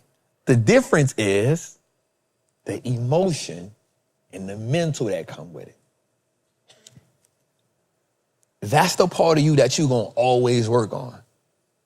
Because now that I've done $1 million in a play, put $1 million in a play, all I need to do now is leave this play. Whether I win on it or lose on it, I know for a fact that I'm capable of pulling the trigger on $1 million play. That's all that matters to me. Because if I got to take a loss at 20% and lose the 200 grand, I'm okay with that. The better thing is I was able to pull the trigger with confidence. That's what matters most. We'll get the 200 grand back. Does that make sense? So for everybody in here, once you graduate to a certain level, I want you to get comfortable with like trusting what you see, pulling the trigger. Because once I make $1 million play, my next level is putting 2 million in it. My next level from there is going 5 million in it. The next level after that is putting what? 10 million in it. We don't have a money problem. We have an information. Watch this. We have an information problem. We have an execution problem. And we have a belief problem. Once you kill the belief problem and you get the information, the hardest part gonna be pulling the trigger. Trust in what you see. That's why repetition. That's why I keep doing the same thing. I execute off the same thing over and over and over and over again so that it becomes easier for me to execute every time I see it. So now I know I see what I see. I trust what I see. I just gotta be willing to pull the trigger.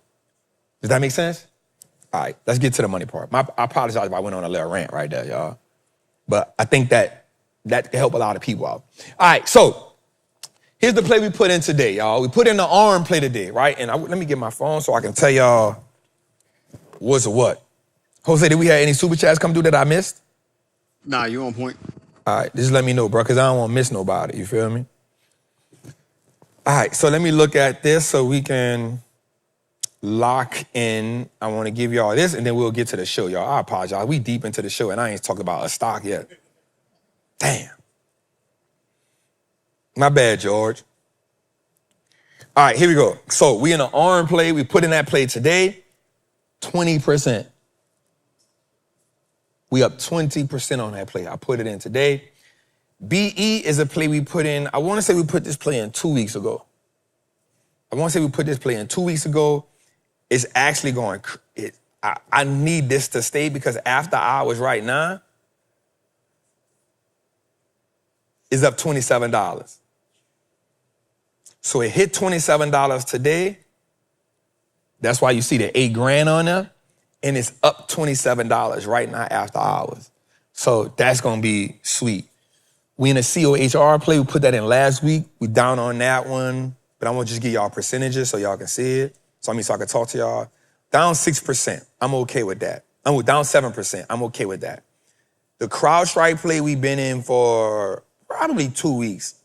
Or a week or two, something like that. We up 35% on that play. The Drum play, so I was in 4 legs, 4 different positions. I exited all those positions. I wanted to get the cash because I got the cash because I wanted to make $1 million play, but I told the patient, like, they can stay in the play. So the Drum play is up right now, almost 1%. Huh? All right, so then we got this play here. We put this play in today, FTNT. We up 3%. Man, I'm gonna tell y'all something. My precision on these plays been getting crazy. Like the way we've been executing on them, it's been phenomenal. All right, so GEV is a play we've been in for probably, I want to say about 2 weeks. That play is up 23%. Marvell, we put that play in yesterday. That's the one I just showed y'all. Pin bar in the gap, we got in it. That play is up 37%. We put that play in yesterday. You feel what I'm saying? The system works. See what you see, trust what you see, execute on what you see. NBIS, we've been in that play for a little minute. Go to the next one. Yep. Is it on now? All right, yep. I skipped the MU play. My bad. The MU play, we put that play in yesterday.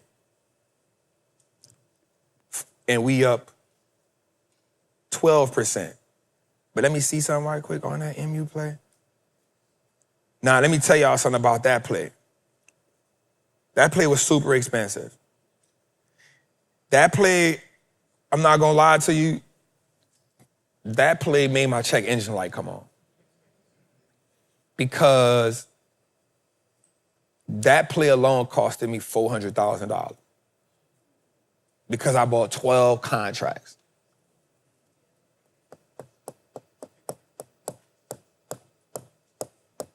So think about it. I'm already 7 figures in one play, and then that play. So I'm $1.5 million in 2 plays. My engine light is on. I'm not gonna lie to y'all. Because I feel like I won't be transparent, just like I tell y'all to be. The next play is the NBA STX play. STX play. I'm thinking about SNDK because I wanted to play that play so bad. So that's the STX play. That's the play I'm $1 million in. So, and the reason why I didn't white this one out is because I feel like I want people to see it. I want people to see it. I want people to watch it. I want people to either be excited about me being in it, and I want people to hate on me for being in it. I want people to say he don't know what the hell he doing, and I want people to say y'all got my dog effed up. He going crazy on that. So I'm playing for both sides. So I want y'all to see it, and I want y'all to like, bro, like, damn, Trap really did that. And I want that to unlock something in you. And then we end this WDC play. That one is down 16%. So out of 12 plays right now, we only down on 3. I like that average. So I like that. I'm not mad at that average. Let's go a little further. All right, here's the Freedom Index. This is the buy and hold. Sean, I'm glad you're back, bro. Last week, we was up 42%.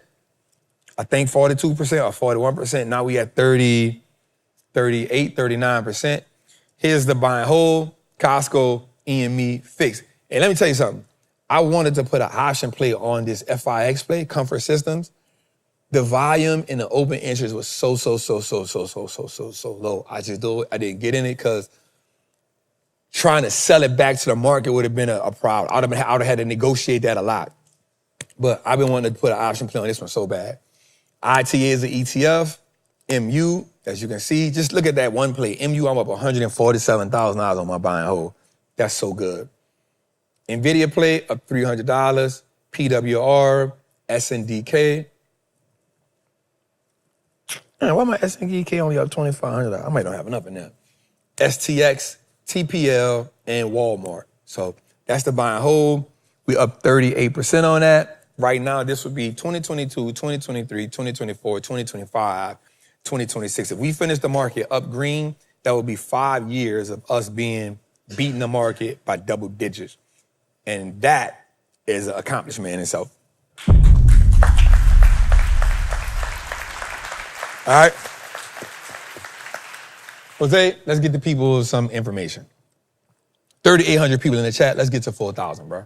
Y'all shut us out, y'all. I know we can get to 4,000, y'all. That'll be really good. All right, Jose, let's get to it. Hold up, bro. Hold up. What, you scared? You scared? Nah, I wanted the bull because we got to make sure the people who are Where's that? Patreon, that's why. Run the beautiful bean for it. Let's go.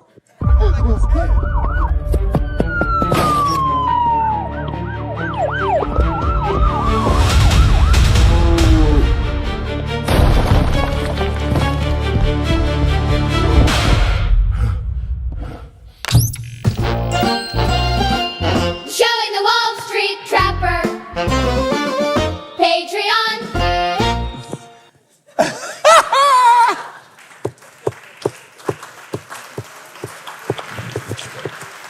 That joint look better in here, don't it? Hey, y'all got to feel what I be going through in here when you say that. You just be like, bro, what the? Yep, that's what I be saying too. So I'm glad y'all got to see how he didn't want to pull it off. You got scared when we had company. No. I was on the mic when that joint come down. I was like, what we doing? We got to Nah, you got scared. Don't play with them. That was you, because you don't even got to tell you the truth. It be up. I love the bull. You know what I'm saying? Run it again. One more time, bro. One more time. Tell her run it one more time, Jose. That's, bro, it gets me every time.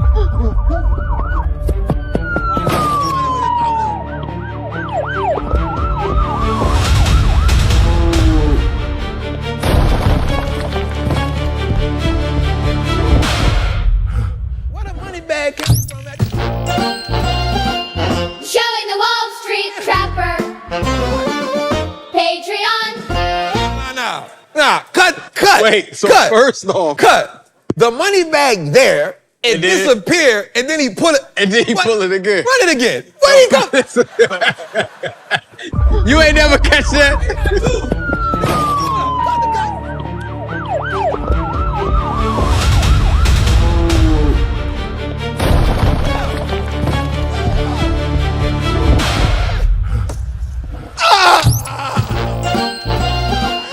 Showing the Wall Street Trapper. Patreon. There's too much going on now, bro. But what make it worse, they was like, oh, for the shirts, we got to put some clothes on him because he naked. I was like, Bulls was naked. Nah. You know what I'm saying? Bro, the man got 2 bags. In the started middle with of the bag run, and he go to a bag and some money. Yeah. He kicked the door open, he empty-handed. 2 steps in the door, he 2 bags again. By the time he get to the sofa, he empty-handed, and then he put it in. You gotta work on your AI again, bro. Hey, we can't bring that to public like that, bro. The people catch all the flaws, Now bro. they catching it up now. Now you gotta tighten that up, cuz. You gotta run that back. You gotta go back in the editing room on that one, bro. I got you. Bro, I ain't even seen it. I'm like, wait, hold on. That's the beauty of it. Be singing it in the shower. I ain't gonna flush you because I'm started. It started well. Yeah, it started. All right, let's go a little further. Let's get the people some information, man. Golly. Man. All right, so here we go. So when stocks decide to go full 2020 again. The S&P 500 is up 14% this quarter alone, pacing for its best showing since actually the pandemic, and its second largest gain post-2008 recovery. The NASDAQ 100 is up 25%, heading for its strongest quarter in 5 years, and its second best in 25 years. The rally is global too. MSCI, ACWI, which is global, is up 13%, on track for its best quarter since 2020 Q4. Now, the purpose behind this one is, so I have so many people, y'all don't even know what people be telling me. Man, you setting people up to get killed and you gonna get a lot of people hurt financially and yada, yada, yada. And I'm like, bro, check this out. Nobody cares about the market crashing. This is an opportunity for us to make more money. The goal for us is to make so much money while the market is printing so that we can get on the side. We might take a hit in the beginning, but we see the market crashing, we're on the side and wait for it to pull back. That's we can get everything we want for cheap. The one thing I stress a lot is don't be greedy. But I always say this, and I say it multiple, when the market is running, you gotta participate in that. We don't have the luxury of sitting on the side while the market is running full throttle. How do we know the market is running full throttle? Because every pullback gets bought up within 1 or 2 days. It's been like that since March, since like mid-March. Every pullback has been getting bought up in 2 days. 3 days, we back to all-time highs again, or something getting back in. So that just means if you're able to sit down for a second and not let your emotions get the best of you, all right, if it falls down too heavy, you got your stop losses in place, or if you're a buying whole investor, you know prices that you're supposed to get in at, right? I remember saying to my people in the Patreon, I remember when S&DK went all the way down to like $700, $800. I was like, y'all been complaining about this stock being too high. It's at $800.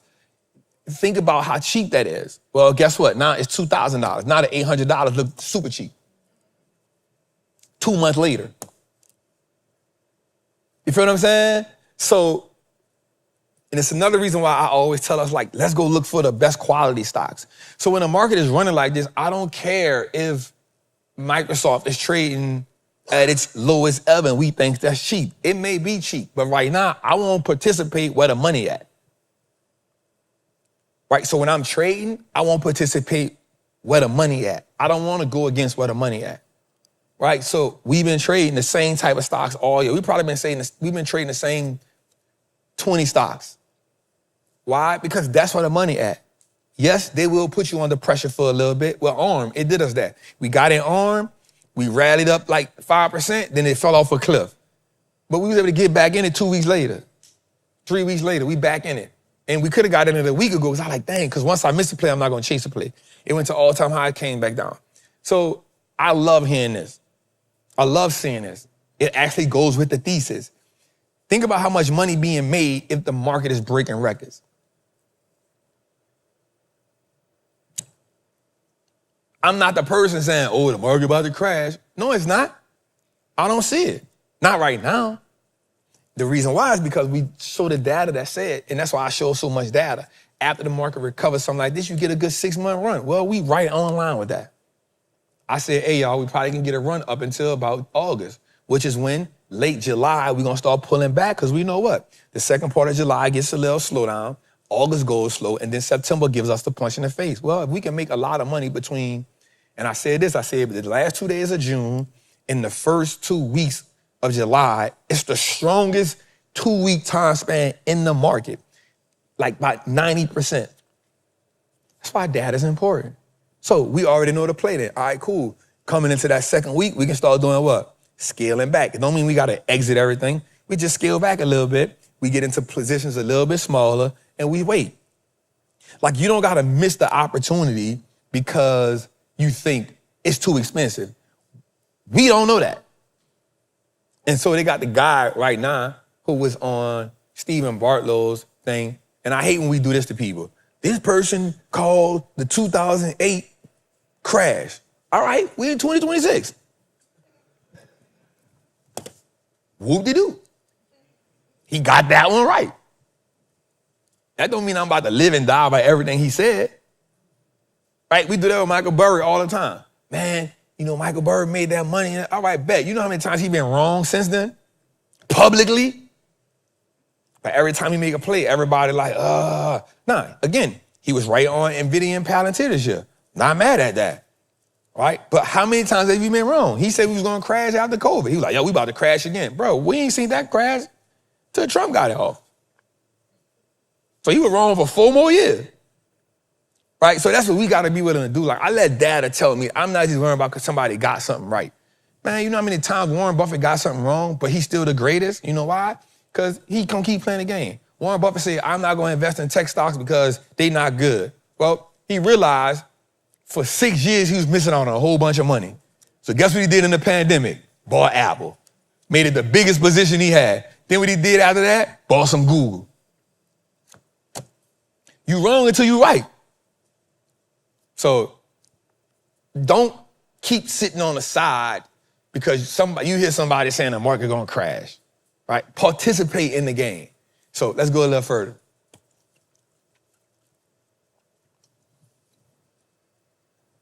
All right, so the S&P down every June. Again, I'm a data person, so I like to give y'all data. So the S&P every down June, what July did? Meaning, here's what happened every time it was down big on June. Here's what happened when it came back on July. Here we go.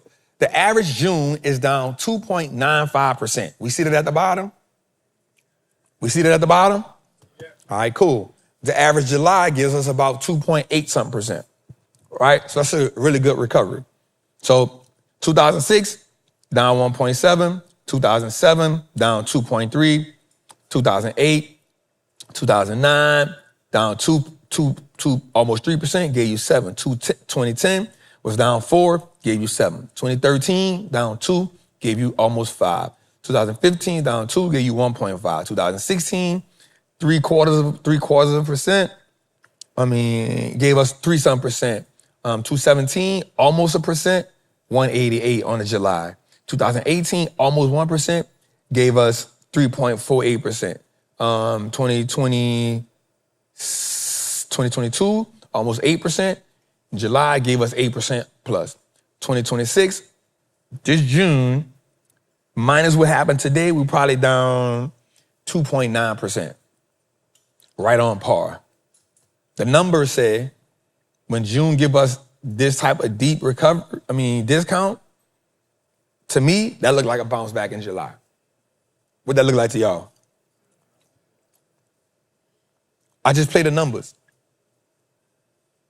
And I go with the data. And it doesn't say that the data is always gonna fall in line. It just says that 80-something% of the time, 83% of the time, that's a win rate. So 10 out of 12 times July was green, that's an 83 win percentage. How many people would take an 83% win percentage? You know how much money we can make on that? 83%?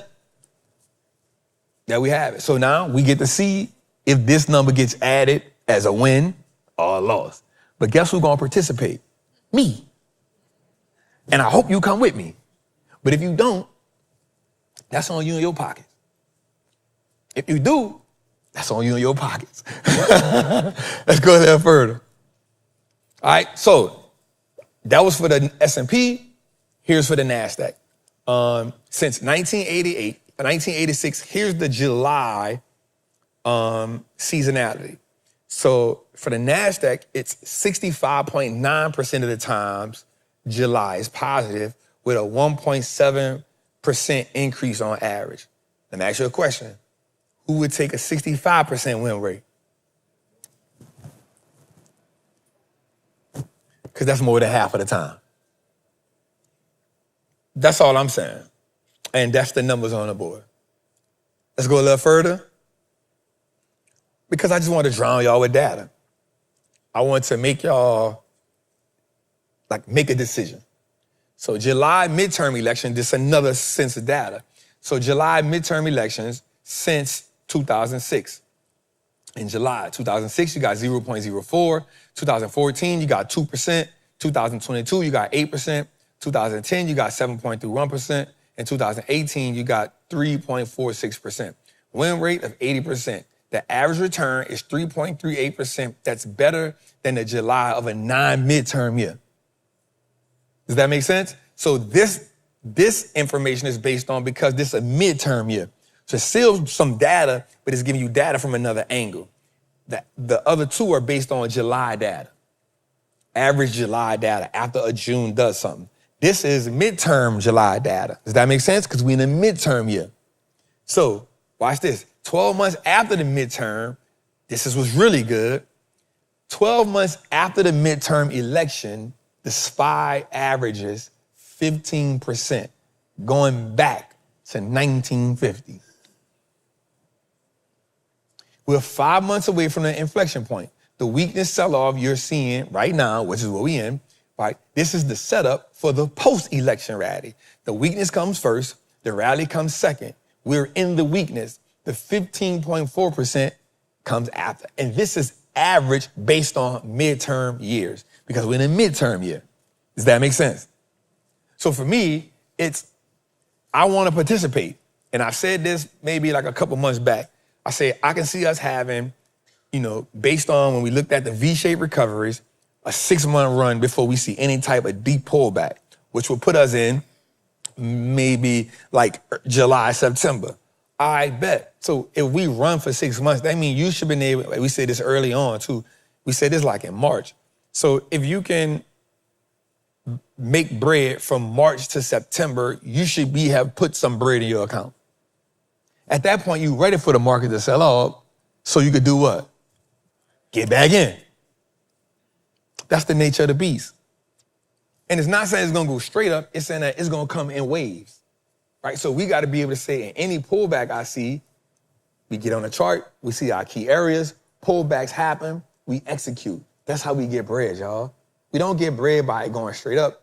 We get bread by learning how to navigate the wave. Am I making sense? Let's go a little further. All right. This is the stock with the highest dividend yields in the S&P. The reason why I put this up because a lot of people be looking for dividends. So high dividend yields can provide an attractive source of income, but they don't always signal a bargain. In many cases, a raise in dividend yield is simply the result of a falling share price, making it essential to evaluate the sustainability of both the dividend and the underlying business. The list highlights the 20 S&P 500 companies with the highest estimate forward moving yield. Leading Conagra Brands, lead is Conagra Brands. You've seen them in the food store a lot of time. Pfizer and General Mills. Which high dividend yield would you consider adding to your portfolio? Let me ask somebody in the audience. Jose, we got a microphone for him. If you looked at this list, what stock would you add based on the yield? Now, I want you to look at two things. The total return, which is in the middle, and then the dividend yield, which is on the side.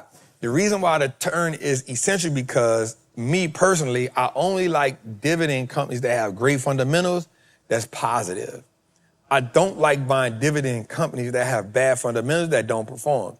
Now, saying that, I'm not looking for a great dividend stock to beat the market. I'm looking for it to just participate in the market. Does that make sense? So, because the dividend yield, like I can be at a company for the dividend, I just don't want it to have negative years. Like, I want to get dividend companies that are ending positive and increasing the dividend. That make sense? So let's ask 3 people, Jose, what stock would they pick on the list and why? Raise your hand.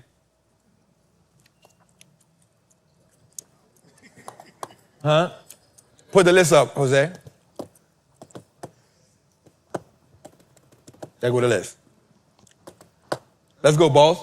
Yo, so I would definitely look at... He said definitely. Definitely, yes. Okay. Definitely look at, is it Ultra Group, number 9, and definitely Health Peak Properties because their total returns are looking real nice right now. And the dividend of 5.9 isn't bad at all either, but you definitely it will be in the green with the 29% and 33% up. I like that. I like that. I like that. Let's clap for him. All right, raise your hand. You're going to pick 1 or 2 companies and tell us why. Here, pass this to him. Yep, you can just stay over there and let him. All right, cool. We good. Man, what's happening, fam? What it look like, Trey? Oh, my You God. already know the vibes. I picked Verizon.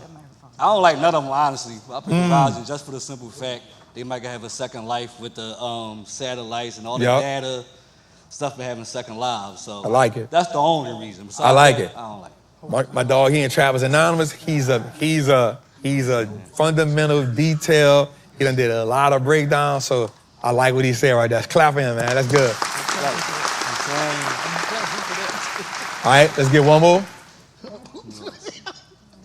Yeah, what you got, Hashim? Come on, Hashim, man. Let's go, bro. Well, I'm in the accumulation stage, so I ain't picking I need growth. You looking for growth? Yeah. Who you gonna go with? Nah. Pick one. Nobody? Nah. I ain't mad at it. He said, I don't want none of the other trap. I'm going for growth, cuz. I like it. Let's get one more person on this side. Let's go on this side. One more person. Show the list. Pick one. Tell me why. One person over there. I ain't gonna beg y'all. I'm gonna go back to the other side then. All right, there we go. He ain't had the hand all the way up, though. He hit the There finger. you go, OG, right there. There you go. The one I would pick would be the Ultra Group. Ultra Group, yeah. Yeah, because the total return is 29, and then I like it. dividend yield is okay. Good job. Let's go. Let's clap for that.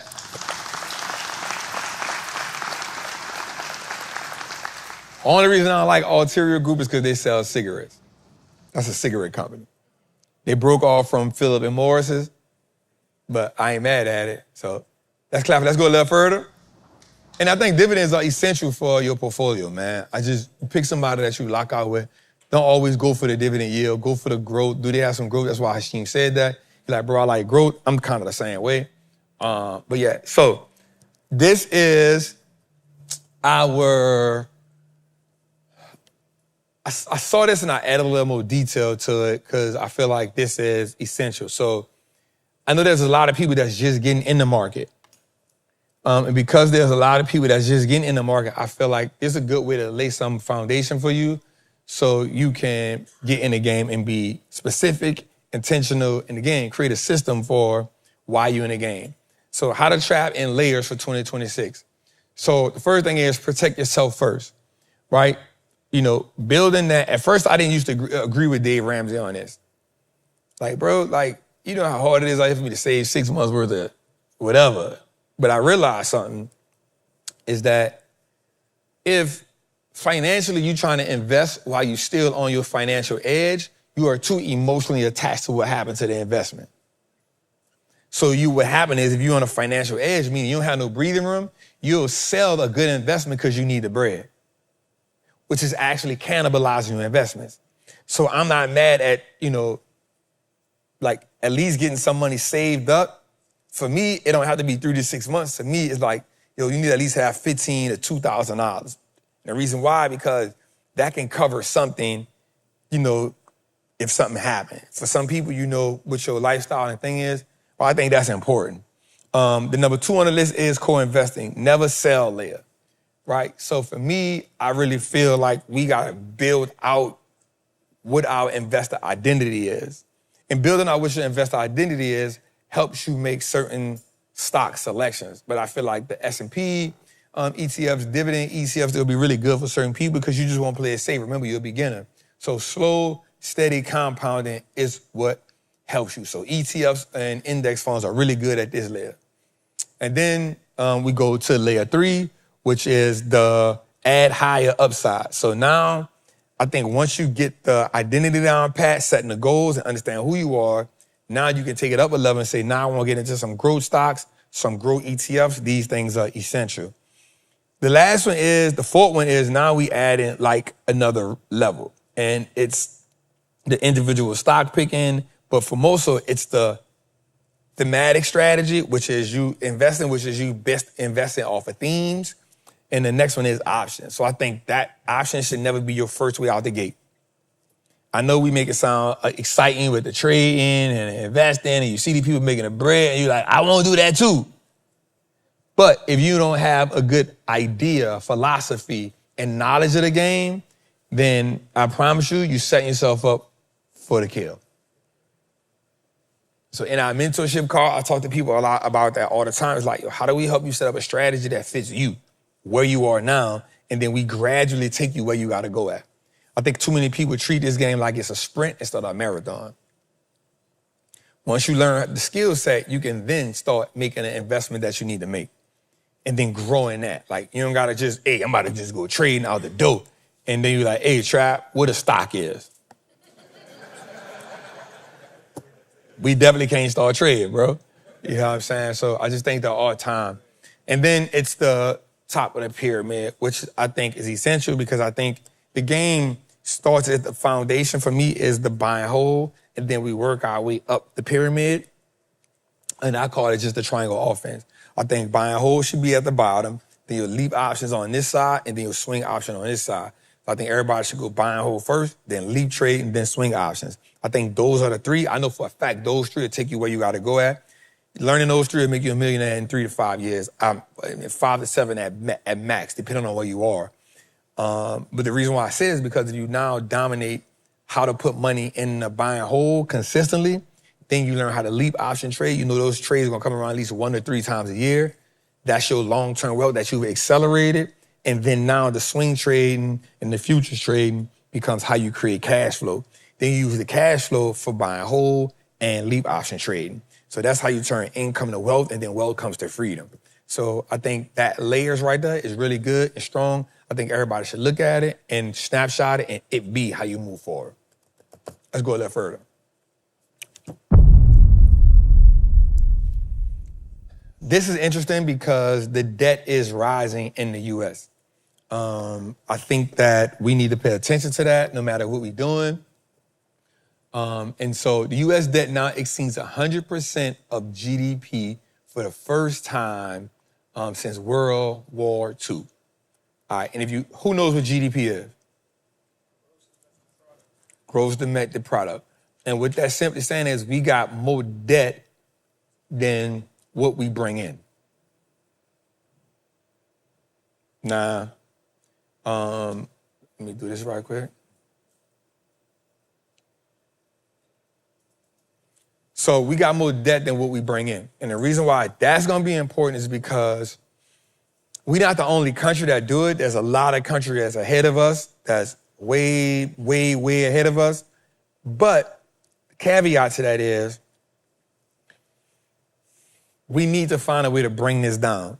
And the reason why we gotta bring this down is because you wanna be a country that has more GDP than debt.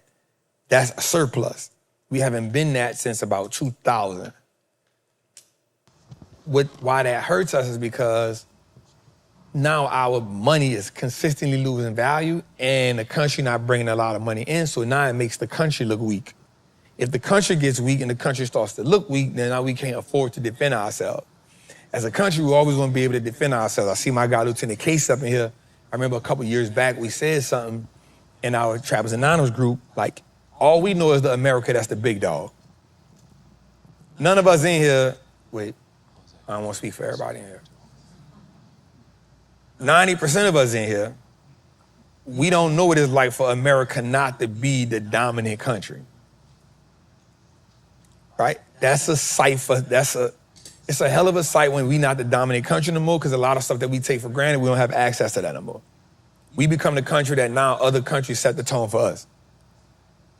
People putting sanctions on us, people putting, hey, y'all can't trade this, y'all can't trade that, y'all gotta answer us to this. America won back its freedom from a country.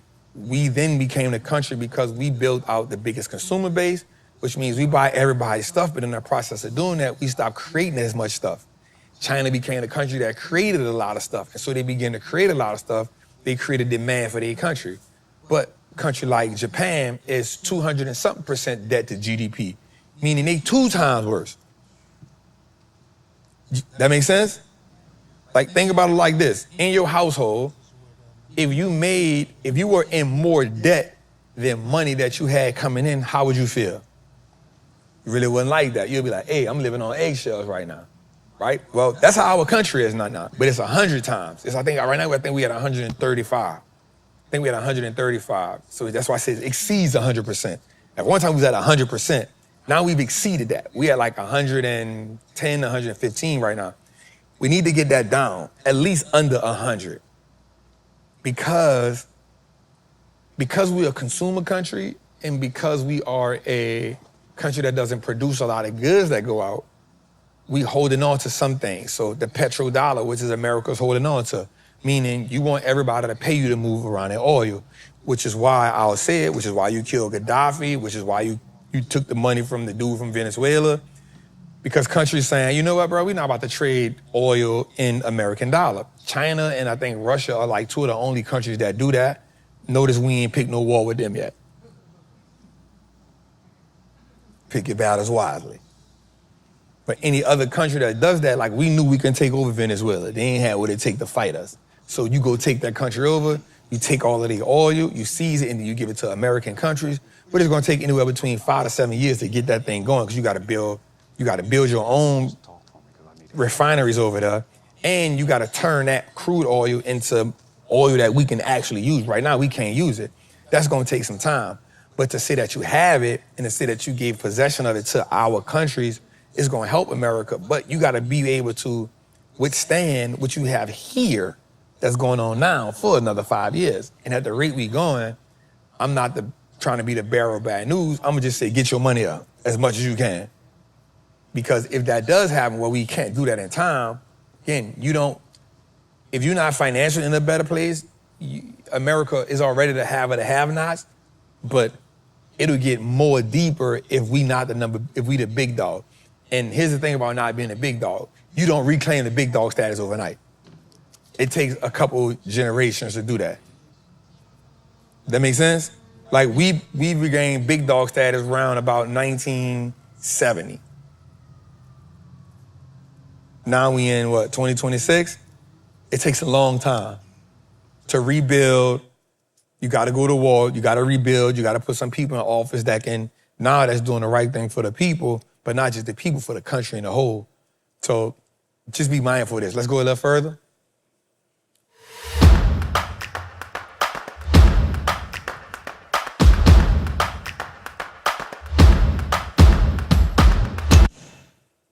All right, Jose, how you got this set up?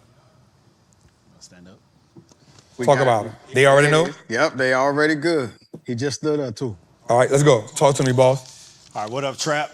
What's good, family? Kevon. So just a philosophy question, because I'm real new to investing. I'm still trying to figure this thing out, build my confidence up.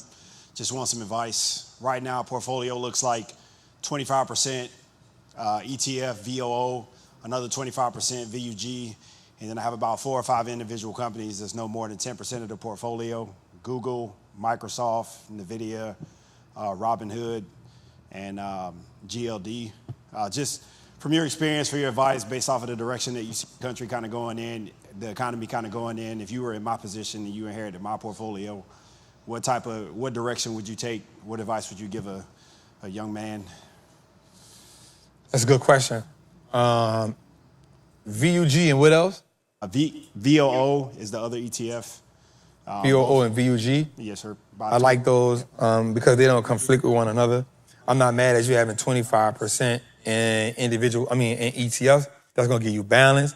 Now is this 75% cash, or is it 50% cash and 25%? Is it 50% individual stocks and then 25% cash? Like, give me an allocation on that. So each company is about 5 of them. Each of them are about 10%. I got about 5% in cash. We gotta make sure that because they're kind of in the companies right now. Yep. I done bought more of them, so I got about 5%. I don't want to put no numbers out there. That's good. But I like that. I'm not mad at this portfolio, even though you're just having a down year right now with Google, Microsoft, and yeah. Google, Microsoft, Robinhood. What the other one was? NVIDIA. Yep. So I'm not mad at that portfolio. You got quality stocks. Not even mad at the Robinhood play. I just think now's the time where I would take another crack at Microsoft. Okay. I would take another crack at Google, depending on how much you're down on that. Being able to get those is good. You got the money in cash. What I would be doing is each and every week, I will make sure I'm putting some money in cash. just so I have some equipment to do that. I would set a goal on how much I want to own in my ETFs. I would never want my ETFs to be bigger than what you have them at, right? At 25%, I think that's good. Now we just start playing the build-up game. Even though you have 1, 2, 3, 4, 5 individual stocks, I would say I would like for you to add 2 more stocks that's not in technology but still have growth. So find it in healthcare, find it in industrials would be my goal. I would go industrials because that's going to be essential for everything AI build out. So you're going Caterpillar, John Deere. You can go Cummins engines. You can go anything that's outside of the AI trade. I will work on that, but something that's connected to it, not wholeheartedly. In that way, because if tech falls, you fall. You know what I'm saying? So just to give you a little balance outside of that, 1, 2, 3, 4, 5, I'll get 2 more companies that give me 7. And then now I would tell myself this, out of the 5 stocks that I have, before I buy anything else, I would ask myself, what's number 1, 2, 3, 4? Here's why I would do that. Whatever my number 1 holding is, I would increase what I'm buying over there. Whatever my number 2 holding is, I would increase what I have over there. 3, 4, and 5 are support characters. That's a support team. So I'll let 1 and 2 carry me from an individual stock. Do your homework, figure out which one you want that to be. I wouldn't let it be Microsoft. Just being realistic with you. Then I think that's a better balance for you. But then I would actually, my number 2 stock will 100%, my number 3 stock would definitely be something that's not in the same industry, some from that industrial sector, because you can still get massive growth over there. Or I'm even willing to say go small cap with 5 and 7. With 6 and 7, because they outperform it. And you can get the right small cap company that has great growth and has a good upside trajectory. So, but I will also make sure I'm putting cash every week or every other week or every pay period once a month. I'm automating that so I don't even gotta think about it. And I think that's how you could be. That's a strong portfolio, bro. The ETFs is what balance you out. I would just want you to get 1 or 2 more stocks that has nothing to do with technology. All right. Good stuff, bro. Thank you for that. Appreciate it.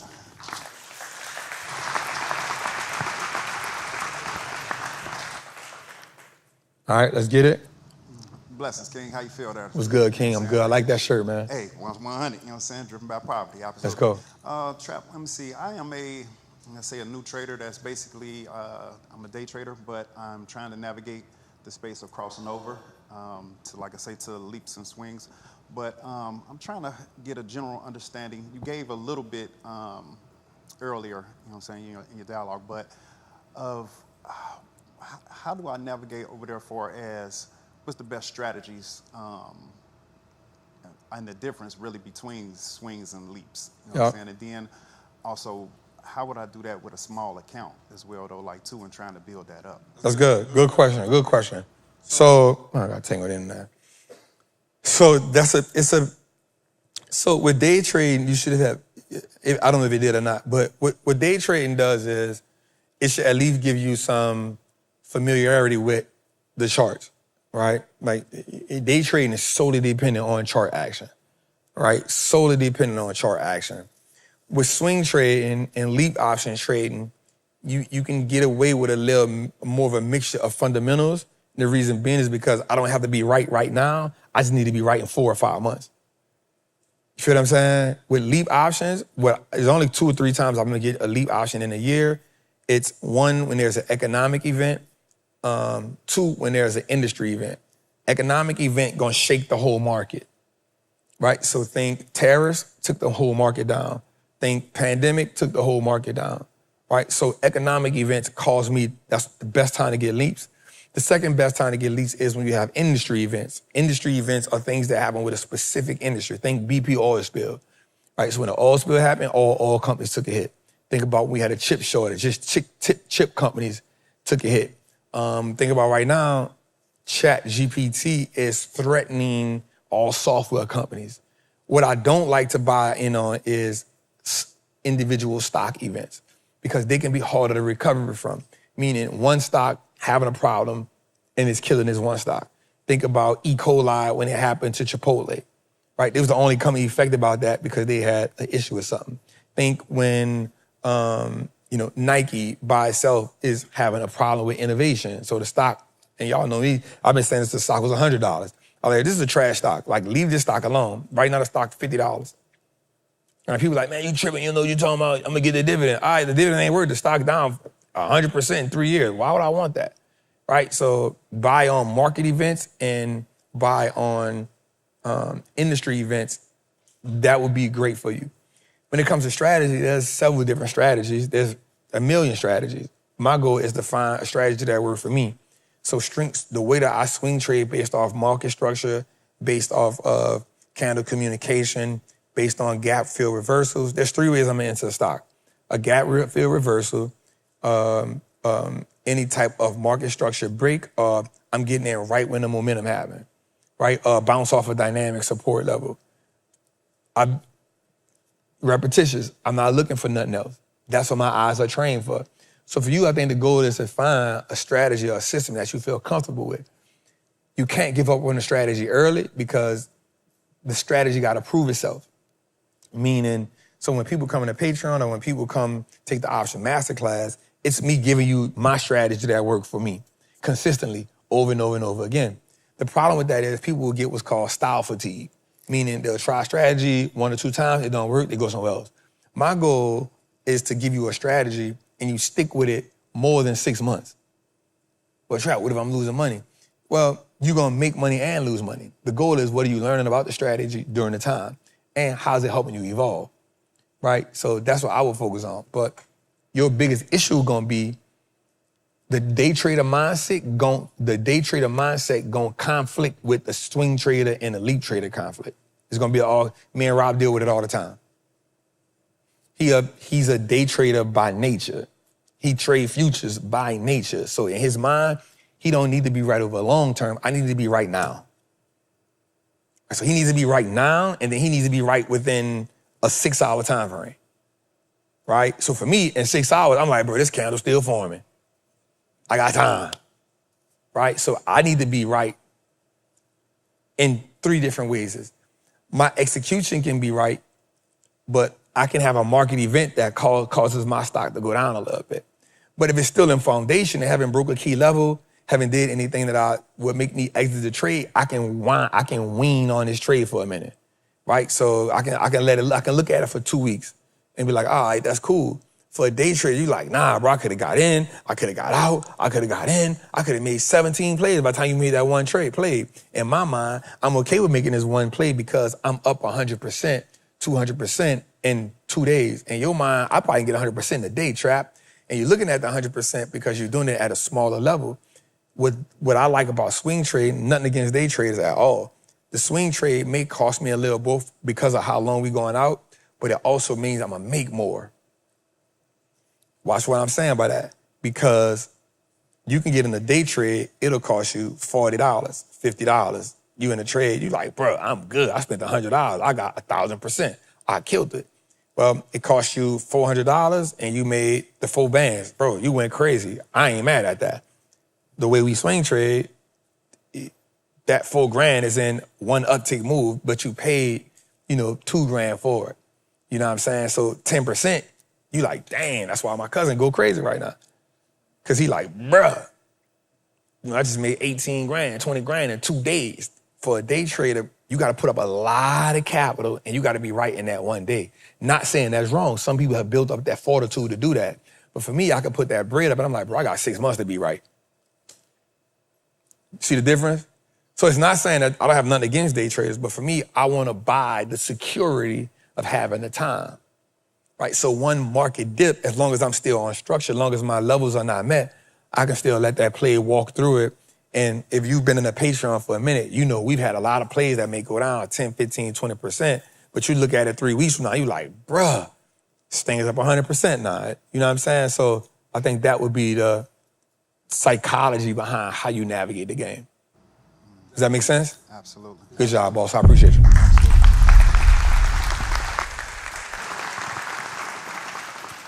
Did that make sense to anybody? That's why I like swing trade. We go out, even me and Sean bump heads about it all the time. Not bump heads in a bad way, but like I'll make a play and Sean be like, how far you went out? I'll be like, 6 months. He'd be like, why? So he'll try to paint the picture to me. Bruh, like let's say I put, just throw a number out there. Let's say I put 20 grand in a play. And, we both might have saw the play. And he'll go look at it, he'll be like, ooh, how much you put in the trap? I'm like, how far you out? I'll be like, oh, that thing out 6 months. He'll be like, bruh, you know what you would have made in a day trade? I say, I wouldn't have made nothing in a day trade because I wouldn't have did it. I'm not putting the $20,000 in a day trade. You know what I'm saying? Like, I'm putting $500 in a day trade. You know what I'm saying? And like, one of the dudes in the Patreon today told me something. And it was funny, but I had to hit him with it. He was like, so I put in the Patreon, I said, so I've been talking, and I'm gonna keep using George because he's right in my sight. So, and we have so many conversations, and it's always better to mess with my cousin because I could talk to him, in a way that I can't talk to somebody else. You know what I'm saying? Like, I could get raw with him and be like, bro, you scary, bro. You scary, dog. And he could be like, you gonna keep calling me scary. I'm like, you keep missing the plays, dog. Like, you scary. So one of the biggest things with him was SNDK, right? So if you in SNDK, that play, it'll make you flinch when you look at the price of it. And because the market will charge a premium for plays that it know is going crazy. It's gonna charge a premium for it. It's like buying a Rolls Royce. They don't go on sale ever. You know what I'm saying? Right? They hold value for some reason. Well, I'm like, George, you in the Patreon, and I make him pay for the Patreon. He don't get nothing free from me.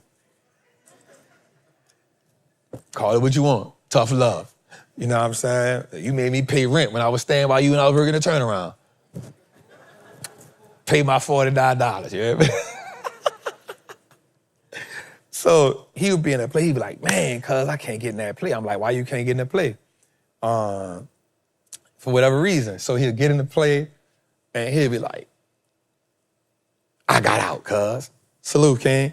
So he'll be like, so he got in the he finally got in, let me see, because he'll send me a screenshot and be like, you ain't leaving me this time. You know what I'm saying? So he got in Seagate. Did he send me that? Yeah, he sent SCX.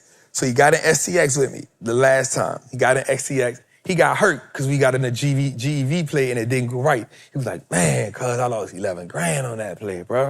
I was like, man, pull your panties up, bro. Like, it's gonna be all right. We got some more plays. He was like, bro, that was 11 grand. I'm like, bro, we gonna make the money back. Like, calm down, bro. So he had been kind of shell-shocked about losing the 11 grand. Mind you, I understand. But what I'm trying to get him to realize is don't hold on to that L because it's gonna make you miss the other plays. So I would intentionally come in here and just show him plays that I made. Now, even though he in a Patreon, he see it, but I would come in here and intentionally be like, yeah, boy, I'm up 250 grand, boy. How much you up today, cuz? Oh, nothing? So sad. Like, I would do him that, like, every day. Man, look at this right here, boy. You in that play, cuz? No, he ain't in it. You in that play right there? Man, get out my face. Man, that thing up 19% in 2 days. You know how much money that is, cuz? Man, you tripping, bro. You gonna work for me forever, cuz. I would just do him that, you know what I'm saying? So one day I put the play in, he sent me the text. You ain't leaving me on this one, cuz. So I'm like, all right, grasshopper, you growing right now. And so he made the play, and in 2 days he made $14,000. He was like, sad. So then he made the next play. He started getting out of him a little early. I'm like, bro, like hang in there a little bit, but pull back, hang in there a little bit. So just the day when I was talking to him about the trip to Italy, he said something to me. He said, cuz, I get, no, this ain't nothing to nobody. It's me and my cousin talking. He said, cuz, I get it now. I said, what you get? He said, I don't want no more of them cheap plays, bro.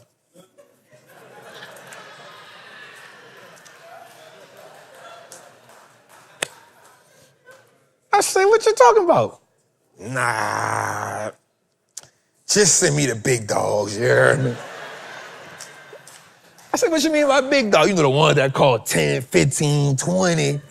I'm good with that. I said, why? Because I see how they move. I said, what you talking about? I'm like, that's why I'm there, bro. I'm like, that's what I try to tell the Patreon. Like, I know you got to start somewhere. So I try to find the players that's 1,000, 2,000. They be like, Chop, I got 500. I'm like, man, you ain't gonna live over here, bro. I'm sorry. You either stack your bread up and get it up, or I don't know if I'm gonna ever find nothing that's $1,000, like $500, bro. But we want to find like Drum early on, some ETFs early on. So they kind of stacked their bread up on there and it went. And so he was like, bro, so one of the companies that he really like is SNDK. He like, bro, this sucker move $100 a day. I was like, so I had to tell him, I said, look, don't just look at the dollar amount, you gotta look at the percentage that it moved. I'm saying because it's a $2,000 stock. So if it moves $100, that might don't be big. You know what I'm saying? So a 1% move here, that's $100 is the same as a 1% move at a stock that 1% is 1%. So then he started realizing, this sucker moving full 5% a day. I see, there you go. I see, now the downside to that is you also gotta be willing to go underwater 5%. That's a different feeling. You done put 25 grand up, and then one day you down 2,000, 3,000, 5,000. You looking at it crazy now. So his way to combat that was the play will go up, and if it went down $5, I'm out, cuz. I made my 7,500, I'm good. So I had to get on him a little more, like, bro, let the thing sit there. So I would come back and show him. Oh, you got out, huh? Oh, yeah, it's up another 15 grand, cuz. How much you out? You got all that what, 85? Oh, man, it went up $200, bro. You left another 10 grand on. So now a play went down. He's like, I stood in there. Popped back up. He like, nah, I get it.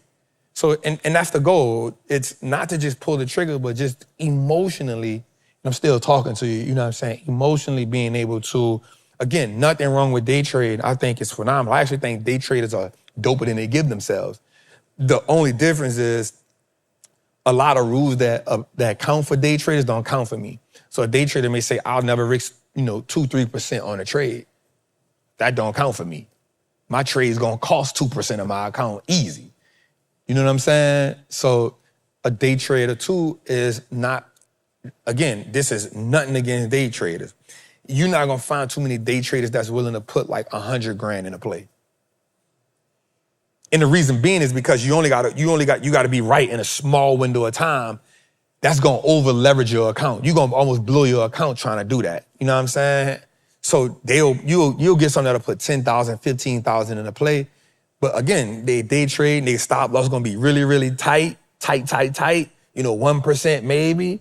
And I'm not mad at that because the goal for them is to be right in a small window. So it's counterintuitive for them to put that much on a play when they can make 7 trades in a day.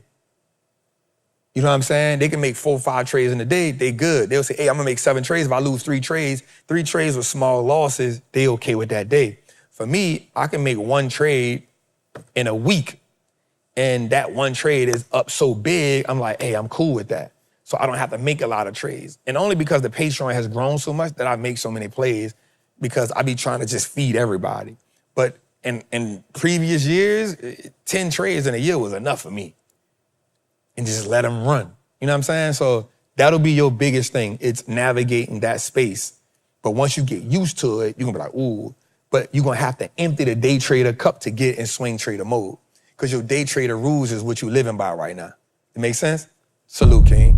All right, let's go a little further, Jose.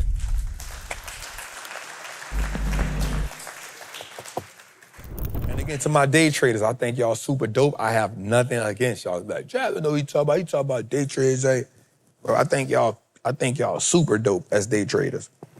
All right, let's go a little further. So, our certified Shabba of the week. So the reason why I do these is because I think that we don't get to highlight a lot of like phenomenal people that added to the greatness of our culture and things that we are responsible for right now, especially in like entrepreneurship and stuff like that. So our certified trapper of the week is none other than C.R. Patterson.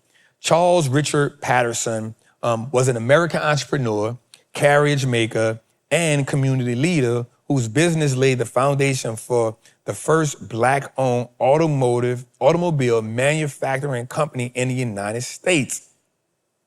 Some I didn't know. Born in slavery in Virginia, he built a successful manufacturing enterprise in Greenville that was later expanded into automotive production by his son. Let's talk about this amazing king. Did you know the first Black-owned car company in America was building automobiles before most people ever drove one? Before Ford, before Chevrolet, came Charles and Frederick Patterson, and America never gave them the credit. Charles Patterson was born into slavery, but after escaping the South, he became a blacksmith and eventually the owner of a successful carriage company. Before cars, Charles built horse-drawn wagons for freedmen, helping them travel, work, and move safely through a hostile country. His son Frederick saw a future beyond horse-drawn wagons. He studied engineering and pushed the company into the world of automobiles. In 1915, they unveiled the Patterson Greenfield automobile. It rivaled the Ford Model T, but it was Black-owned, Black-built, and built to last. They had the talent, the design, the dream, but they were locked out of major markets because they were Black. Many say the Patterson car was deliberately ignored by white investors and the press, even though it outperformed the early Ford models.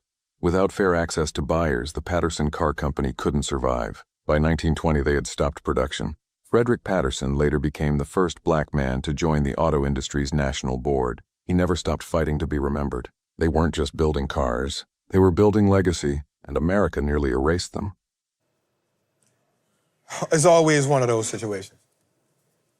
And that's why we try to highlight them, because a lot of times we don't know it, a lot of times we don't understand it, but you'd never know that this was the first, you know what I'm saying, Black-owned automobile manufacturing company in the United States. We would have never knew that, all right? But when we dig deep enough, we realize how much we've paved the way and we've made things work, but we don't get that. So salute to that king right there.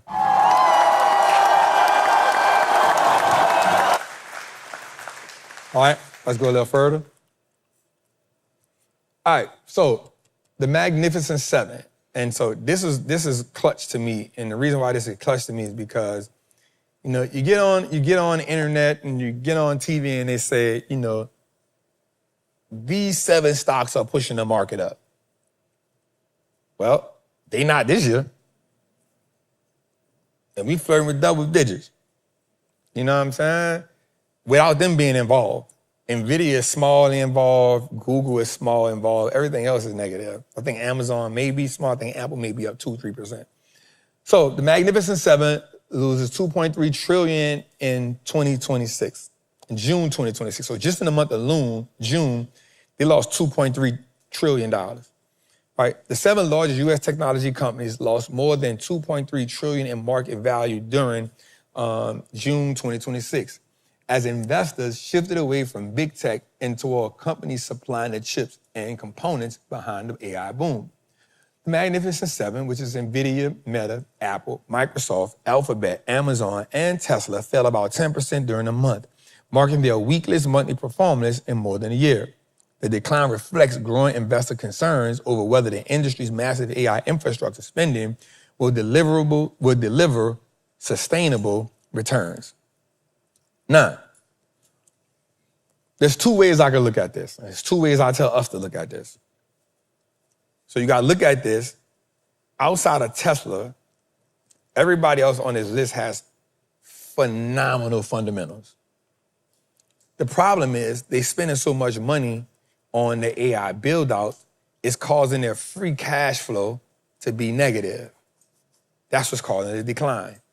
Free cash flow is the money you have left over after you pay all your bills, all your taxes, all your credit, all your employees and all that. It's negative because they put in so much money in the AI build out. So you got to ask yourself 2 questions here. 1, has the story changed around these companies?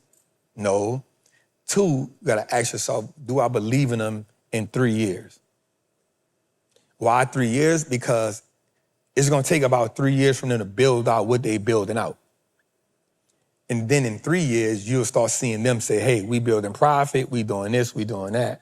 So my goal, if you somebody who hasn't started and you want to buy these companies, all but Tesla. It's the only one that's fundamentally not right. But I've owned Tesla since 2016, right? So it's the only one that's not fundamentally built like the rest of them.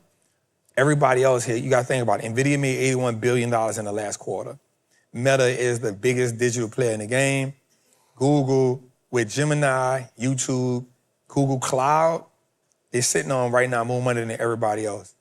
Amazon, keep evolving. Jeff Bezos is doing his thing. Like, that's it. Microsoft, I'm skeptical about them only because the AI build-out ain't the same, but what is dope about them and Google have the most partnerships outside of NVIDIA. The next thing is Microsoft with the Azure, they kind of struggling there. But Apple, the only thing that I will say with Apple is we got to see how the innovation going to look for them, right? They keep selling the same phone and just keep upgrading the camera, right? So, but out of Google, Amazon, Meta, and NVIDIA, I promise you, I wouldn't be mad at anybody for saying I'm buying more of these companies at these prices because they're cheaper than they ever been. And the cheap is not in how much the stock is, it's the cheap is in the PE ratio. If you look at the PE ratio, that's price to earnings, it's cheaper than it's ever been since the pandemic. It hasn't been this cheap since the pandemic, which means this is the cheapest it's been in 5 years, even though the stock is going up. I'm not mad at you looking at that. If Apple can fix, they can find a new way to innovate. Again, I see why Tim stepped down. Like, he did the unthinkable with this company, and now it's time for somebody else to take over. But they not carrying the market. But you also got to look at it from this other perspective, and this perspective is really dope. If these companies stop buying, there is no AI trade.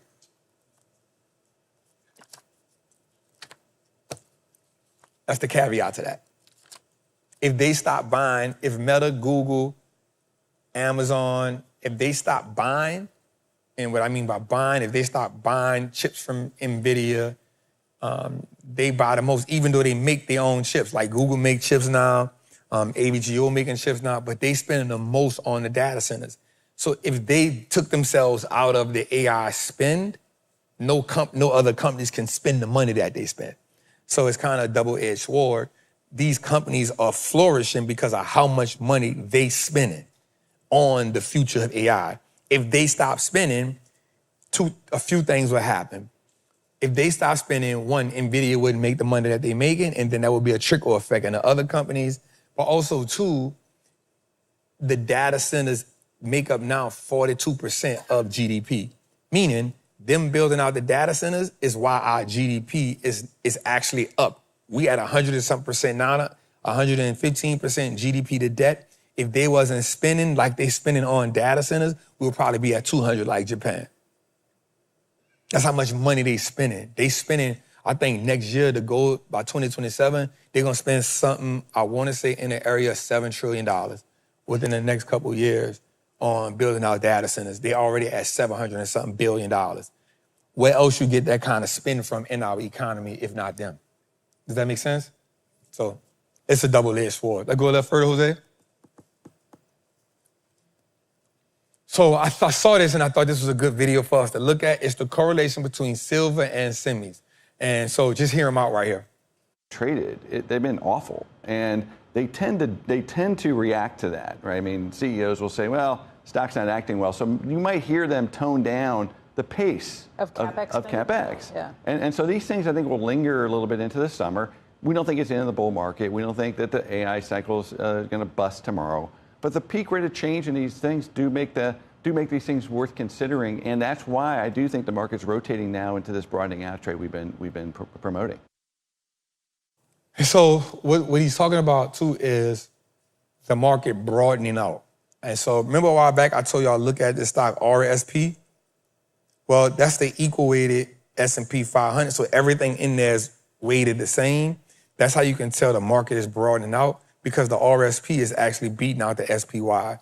The SPY is market cap weighted, meaning the biggest stocks have the biggest weight in it, so they move it. So NVIDIA, Microsoft, Amazon, Google, Tesla, Facebook, they the big seven. So they move the market. Now the market is still up because you have a lot of underdogs moving, but the RSP, everything weighs the same. And so because everything weighs the same, that tells us that you have stocks outside of the big seven actually expanding. Does that make sense?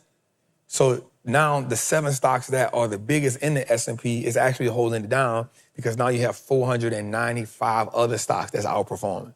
Does that make sense? So you see a broadening out. It's not just in tech, it's in healthcare, it's in financials, it's in real estate. So that's kind of it. And that brings us to this one right here, which is the most valuable industries as per listed in June 26. Tech is the biggest, which we kind of know that. And I think everybody should be invested in some kind of technology. That should make up, and I'm gonna be honest with you, that should make up about 50% of your portfolio. Some kind of avenue in tech. It don't have to be AI. It can be cybersecurity. It can be hardware. It can be software. It can be, memory. It can be semis. So I think everybody should have exposure to tech. And you see it tech, you see tech hardware, you see AI, you see semis. That's all technology. But they are the biggest industries in the market right now. Then after that, you got fin services, which is financial services. And then you have electronics. Then you have software, then manufacturing. Then you have banks, and then the internet. So let's think about this. 1, 2, 3, 4, 5, 6, 7. 7 of those industries are technology. This is not the old stock market, y'all. And I say that because I don't want y'all, AT&T is what I'm looking for right now. No, it's not. You're not gonna make no money over there. Pepsi is what I'm trying to hold right now. No, it's not. You're not gonna make no money over there. Like, we live in the world right now. That's why I say this is the greatest time for us to build wealth in the market. And the reason why it's the greatest time for us to build wealth in the market, because we get to look at the world evolve right in front of our face, and we don't have no reason to say why we can't be a part of it. In other times, we didn't have the luxury of understanding it, and we didn't have access to the information like that.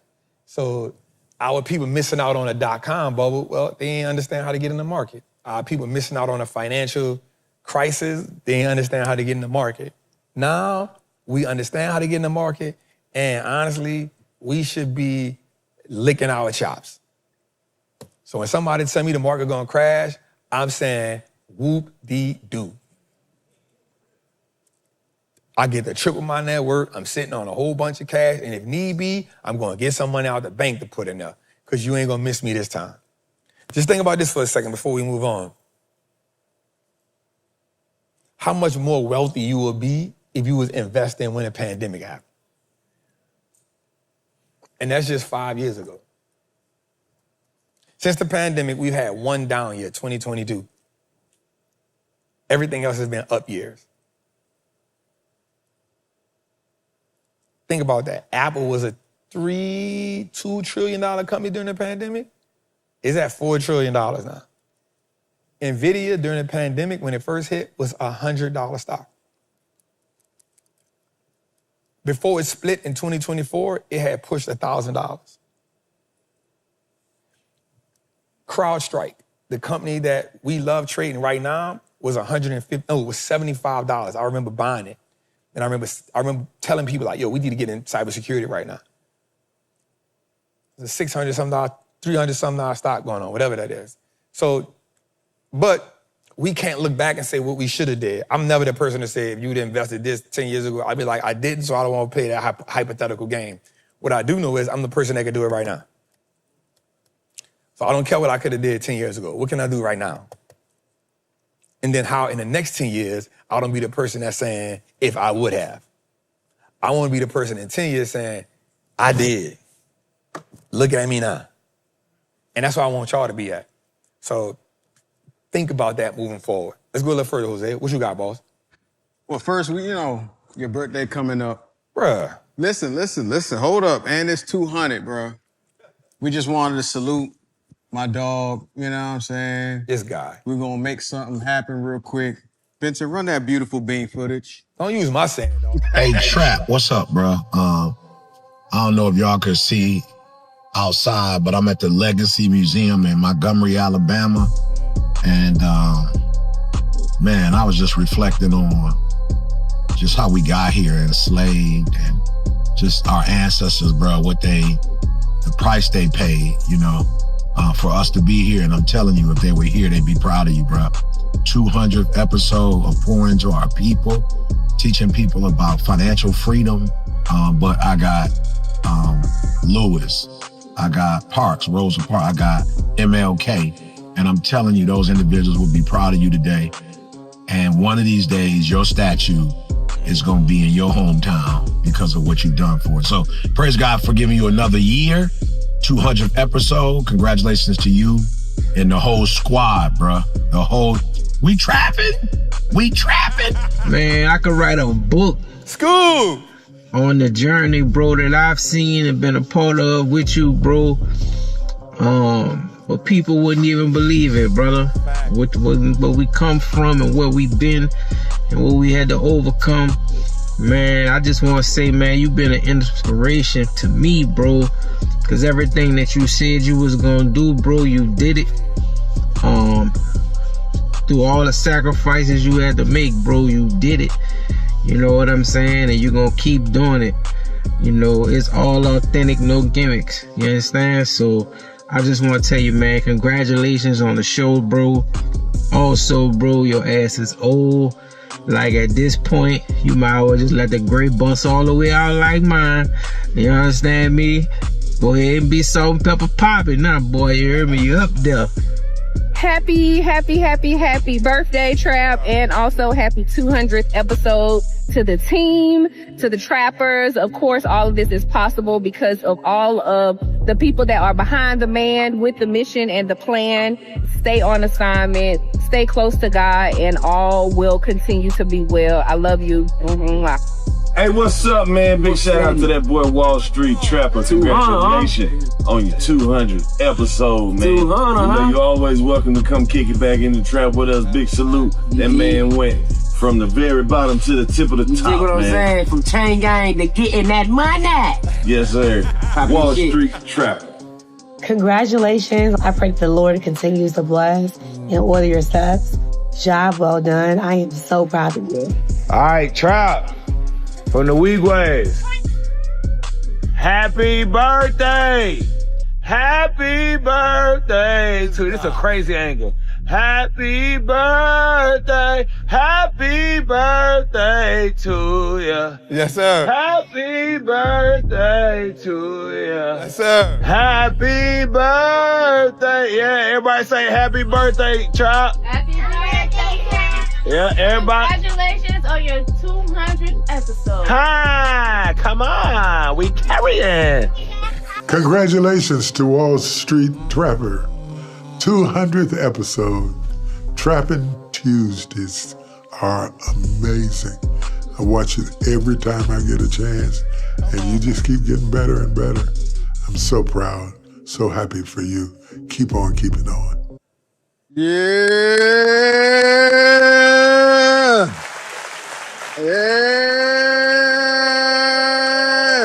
Oh, we ain't done yet. That's good, dog. Keep that applause going.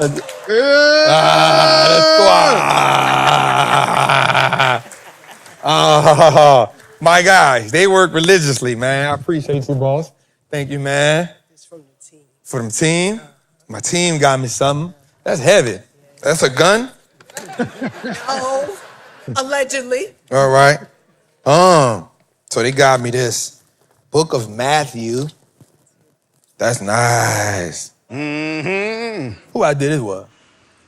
Yeah, all right, that's good. I like that. What this is? This ain't no gun either? No. Allegedly. All right. Oh, this good. A journal. So you don't take that spiral notebook on that pulpit. So I don't take the spiral notebook on a pulpit no more. Thank y'all so much, man. He did. B, He put the gotta cake keep up the there, B. hood. Gotta keep Put the it up there, hood B, dog. going. Appreciate your boss. Man, if y'all get that cake off. Man, I of that thank dress- my team, man. I couldn't do it without them, man. Thank y'all so much, man. I'm proud of my team. We got one more thing too. Come on, Jose. God dang, bro. I told I needed 5 minutes. Stu always trying. Where's Rob? Come on, Rob, with that tight shirt on, boy. Thank you, boss. I appreciate that. Shout out to Jamila Houston. She actually made that, got you, that boss. sent to us. The 200 episode. 200 episodes. This is going to be on the thing. This is going to be up here next, bro. Hold that thing up. Hold that thing All right. up. This says, Wall Street Trapper, congratulations on the 200th episode. Thank you for the consistency, wisdom, and commitment to changing lives through financial education. Your impact is undeniable. Keep making history. We trapping or we trapping? Let's go.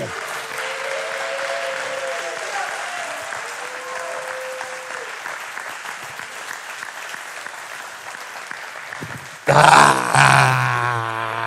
know what I'm saying? Just want my dog. Man, we do this for y'all. I couldn't take credit for it because it's a team effort. You know what I'm saying? Jose, I done seen him come in here sick, still pulling it off. Y'all saw me up here about to die one day. I had to stop the show because I couldn't do it. That's what purpose-driven look like. And for anything you do, you don't set out the goal to do 200 shows. You set out the goal to impact people and keep getting better. And so as we build a team out, Ms. April moved from Dallas to come here. She was like, nope, God told me to be here with you. I'm rocking out with you.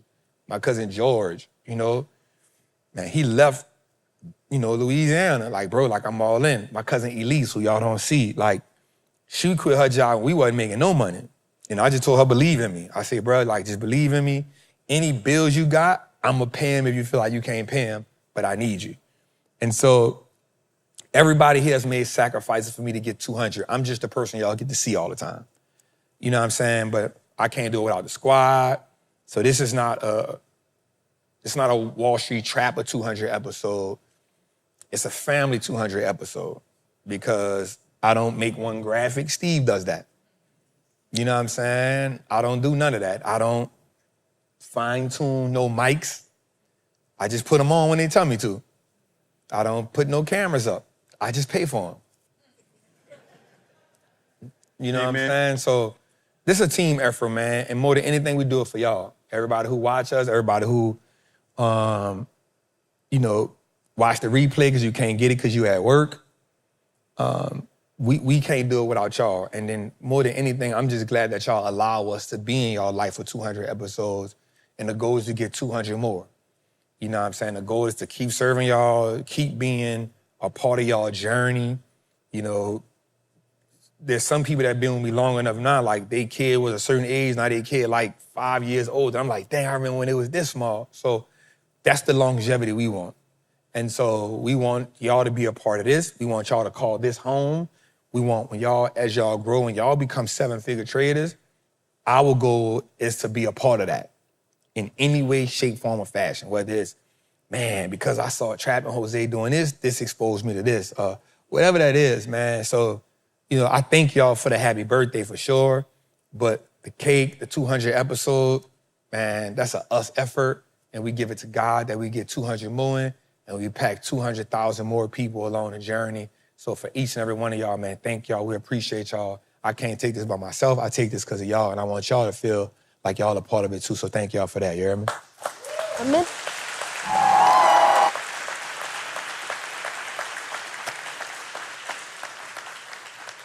100%. Jose, bro, I don't be liking surprises, dog. Already know it was a fight. You still come with the surprise. Bro, I be like, hey, don't be surprising me either, dog. You should have heard. I'm about to snitch, but you should have heard the surprises we had. Who said that? We had some other surprises that we was about to do. Never. And it was crazy. This was my capacity. Yeah, it was crazy. Anything outside of this, shut it down. Matter of fact, I'm snitching right now. It's your birthday. Miss April. That's my dog. Was gonna have a bull mascot with a dude in the joint. Can you imagine? The bull, man. I be scared. I ain't gonna lie. Whoever talked her out of that, thank you. Thank you. Because I can see me punching the bull like, bro, what you doing? Don't run up on me like that, cuz. Bruh. Here's the one. He was gonna have the money bags? He was gonna have the money bags. If he had the money bags. Both of them. We might can change that topic right there. I love All right. So, man, I think that's a good way, y'all. It's just to end the show, man. I think this isn't about 200 episodes.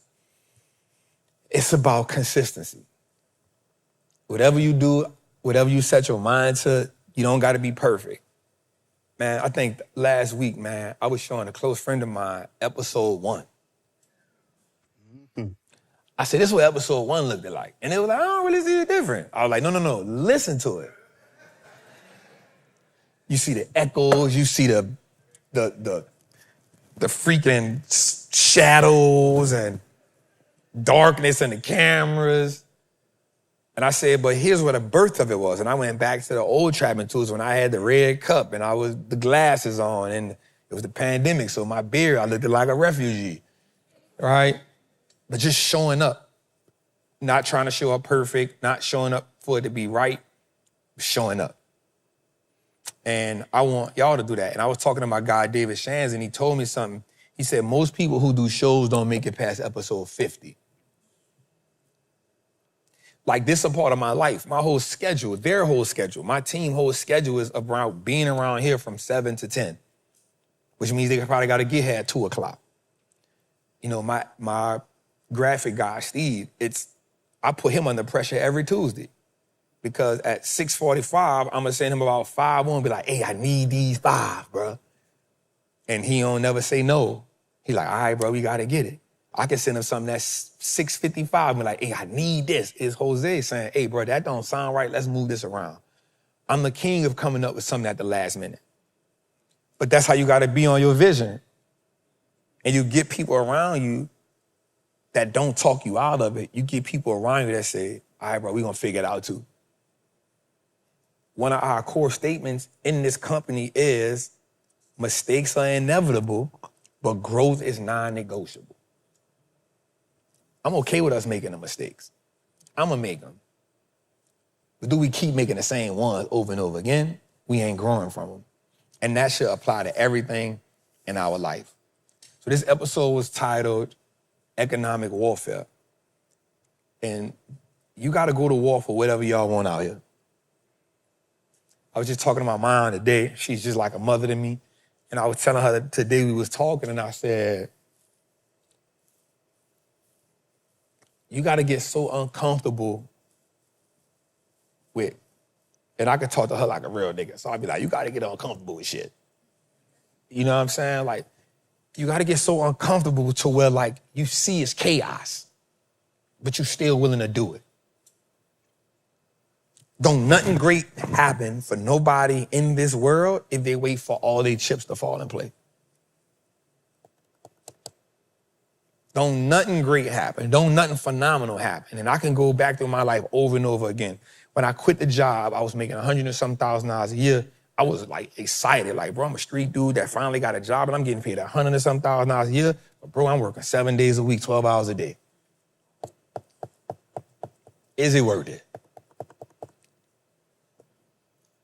I quit. I still had an apartment out here. I get an apartment out here. I went moved and slept on my great aunt's sofa. I didn't know how this, I just like, I'm going all in on the market. I ain't have it figured out. When I bought this building, I have no idea how to do no commercial real estate. But here we are 2 years later.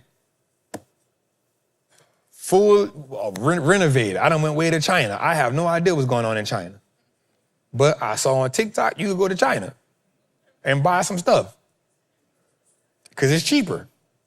Let's go to China then. I had a roof caving in. I don't know nothing about no roofing. You just figure it out. I lost $1.5 million. Lord knows I ain't know how to handle that. You figure it out. Quitting is an option, but it just ain't an option on my table. It's an option for somebody else. It's an option for somebody who's not all in. It's an option for somebody that like to make excuses. But for me, it's not an option. Bury me with the boat. Every time. Every sacrifice that I gotta make, I'm gonna make it without second guessing. Because I always tell myself, on the other side of it is everything I need. But it don't stop there. It don't stop there. And so you gotta get so uncomfortable with that. You gotta have the plan and say, yeah, there's a bunch of stuff in here that I'm not accounting for, but I'm okay with meeting that head on. No matter what it looked like. And that's for everybody. So that economic warfare, I'm gonna go back to that. Before it get in your account, before it get on your brokerage, it's in your mind, it's in your heart posture, it's in your spirit. And if you can tackle those three consistently, I promise you, it ain't nothing out here that y'all can't get. It's your boy, Wall Street Trapper. Episode 200 of Trapping Tuesdays was a good one. And I hope y'all with me for the next 200. Make sure you like, subscribe, and share this. Go check out the Patreon.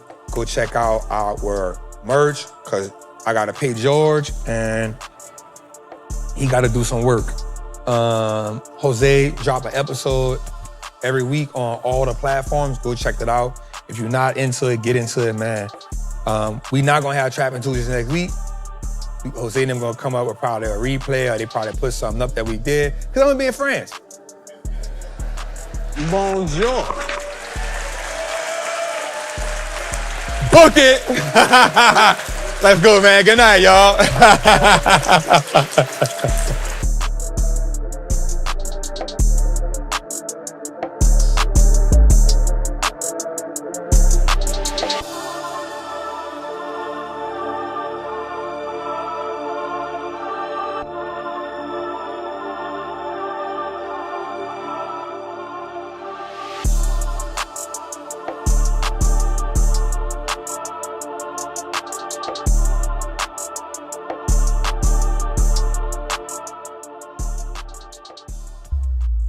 Hey Trap, 200 episodes of Trapping Tuesdays. 200 Tuesdays is like years. Like 1 year is 52 weeks. So this is like 4 years of Trapping Tuesdays, and you have been consistent. You have showed up. You have served the community. Congratulations. Like, you are a rock star. I want to be like you when I grow up. I love you so much, and happy birthday. Bye-bye. Juan, you know I had to say hello the New Orleans way. Leon, yeah, I'm calling you by your government name. I cannot believe that you're at 200 episodes, bruh. You don't understand. I don't think you understand how big you are. Like, I don't think you understand what you mean to not just the city of New Orleans, but just the people. Like, you took Wall Street, something that's so complicated. Most African American people that is not into stocks and bonds and all of these things, you have broke it down on a level where thousands and thousands of people from all around the world is able to start investing in this, because you took something that was foreign and you brought it to the street level where, you know, if you break it down to a certain point, you'll be able to look out for the people. You didn't just put it above their head. And most people get discouraged because they feel like investing is just so far out of reach for them, and you make it real. And so I just want to say thank you. Thank you just for the honor of being able to be in your presence. Thank you for the hours we spent on the phone just talking about business and growth and mindset and God and what he's doing in our life, and how we've come so far just from being homeless up under the bridge in New Orleans, and you coming out of prison and just really going all in. And I believe that you are the perfect example of when Tupac visioned a rose growing out of a concrete. So brother, this is your birthday. This is a monumental moment for you, and I'm just so proud of you as your sister.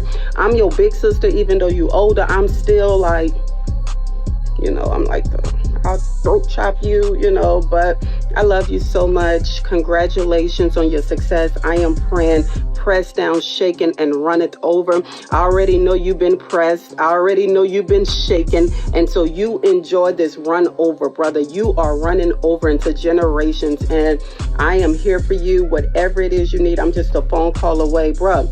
What's cooking? You've been in the kitchen cooking that baking soda. What's good? 200 episodes. The biggest, the largest. Love you. Trap, what up, my brother? Hey, man, listen, bro. I heard it's 200 episodes, man. More importantly, your birthday. Listen, man, thank you for being, one of my closest friends, man. Thank you for, the conversations. Thank you for allowing me to hold you accountable and also holding me accountable, man, to see, the progression, the movement, man. I know you do what you do from the bottom of your heart. You really want to see folks win, man. And 200 episodes, man, that's a feat. Now, we at episode like 550, so you got some catching up to do. But it's an honor and a privilege to call you a brother, a friend. I love you, man. Proud of you, bro. Happy birthday. Happy 200 episodes. What you want to say to Mr. Trap? Happy birthday and happy 200 episodes. And it's hot. We in Michigan, but it's hot. Yeah, so I'm very hot. I'm gonna start the car now so we can get some AC. Love you, bro. If you can't see, I'm sweating. Peace. I heard congratulations are in order. 200 episodes. Crazy. But I wouldn't expect nothing less from you. Also, it's your birthday. Happy birthday. I hope this run around the sun is so epic, filled with wealth, health, blessings, and whatever your heart desires. I also want to say thank you so much from the bottom of my heart for teaching me how to trade and trap. You was the first person to introduce me to that world. I'll never forget it. Happy birthday, kid. Enjoy yourself. Listen, I want to stop and take this moment to tell my brother Wallstreet happy birthday, man, and congratulations on 200 episodes. Wow. Man, I love what God is doing through you, brother, as you continue to evolve. I am praying that God exceeds your expectations with blessing with so much more. Happy birthday. Congratulations again. I love you. Continue to stay blessed, brother, and watch God do more and more through you as you continue to bless people. Happy birthday. Congratulations on 200. Hey, Trap, what's up, bro? I don't know if y'all could see outside, but I'm at the Legacy Museum in Montgomery, Alabama. And, man, I was just reflecting on just how we got here enslaved and just our ancestors, bro, the price they paid, for us to be here. And I'm telling you, if they were here, they'd be proud of you, bro.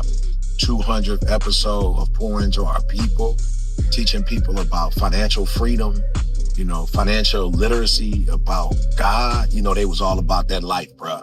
They was all about that life, bro. And so I'm proud of you. I'm going to send you these pics I took so that, we can have those pics in this video. But I got Lewis, I got Parks, Rosa Parks, I got MLK. And I'm telling you, those individuals will be proud of you today. And one of these days, your statue is going to be in your hometown because of what you've done for it. So praise God for giving you another year, 200th episode. Congratulations to you and the whole squad, bro. We trapping. The whole We Trapping squad, man. It's your boy E.T. Love you, fam. Happy birthday, Trap, and also happy 200th episode to the team, to the trappers. Of course, all of this is possible because of all of the people that are behind the man with the mission and the plan. I pray that you guys continue to have much success. 200 more episodes, time 2,000. That you continue to bless the world with. Stay on assignment, stay close to God, and all will continue to be well. I love you. First off, happy birthday.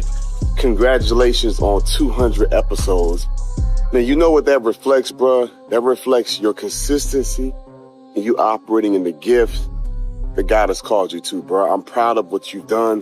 What if I told you, bro? What if I told you that God has not done his best work with you yet, bro?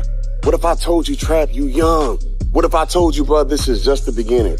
I cannot wait to see what God has next in store for you as you embark upon 250, 300, as you embark upon life the next couple of years from now. There's a whole other level that God is going to take you to, brother. I love you. I'm proud of you. I want to challenge you to stay rooted, stay grounded, and stay dangerous, bro, because God is doing something special, and this is just the beginning. Love you, bro. Happy birthday. Man, I could write a book on the journey, bro, that I've seen and been a part of with you, bro. But people wouldn't even believe it, brother. What we come from and what we've been and what we had to overcome. Man, I just want to say, man, you've been an inspiration to me, bro. Because everything that you said you was going to do, bro, you did it.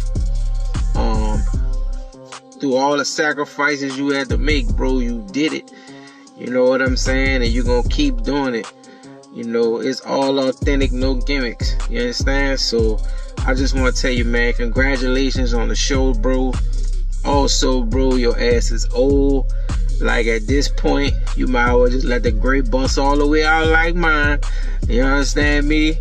Go ahead and be salt and pepper popping now, boy. You hear me? You up there. Like, you know you made it, right? No, hear me out, Leon. Like, you know you made it, right? We are celebrating your 200th episode. 200th episode. You're creating an impact all over the world. You are building a legacy for Leah. You are crashing milestone after milestone, breaking through doors, generational curses.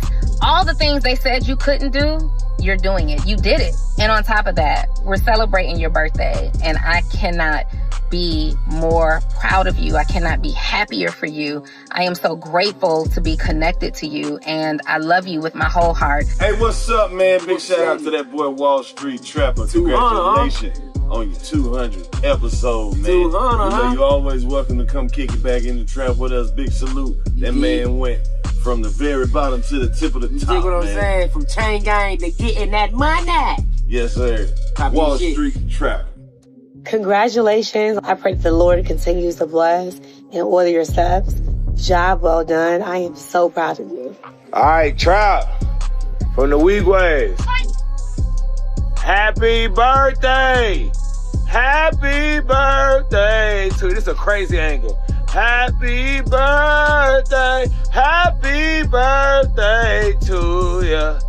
Happy birthday to you. Happy birthday. Yeah, everybody say happy birthday, Trap. Happy birthday, Trap. Yeah, everybody. Congratulations on your 200th episode. Hi, come on. We carrying. Congratulations to Wall Street Trapper. 200th episode. Trapping Tuesdays are amazing. I watch it every time I get a chance, and you just keep getting better and better. I'm so proud, so happy for you. Keep on keeping on.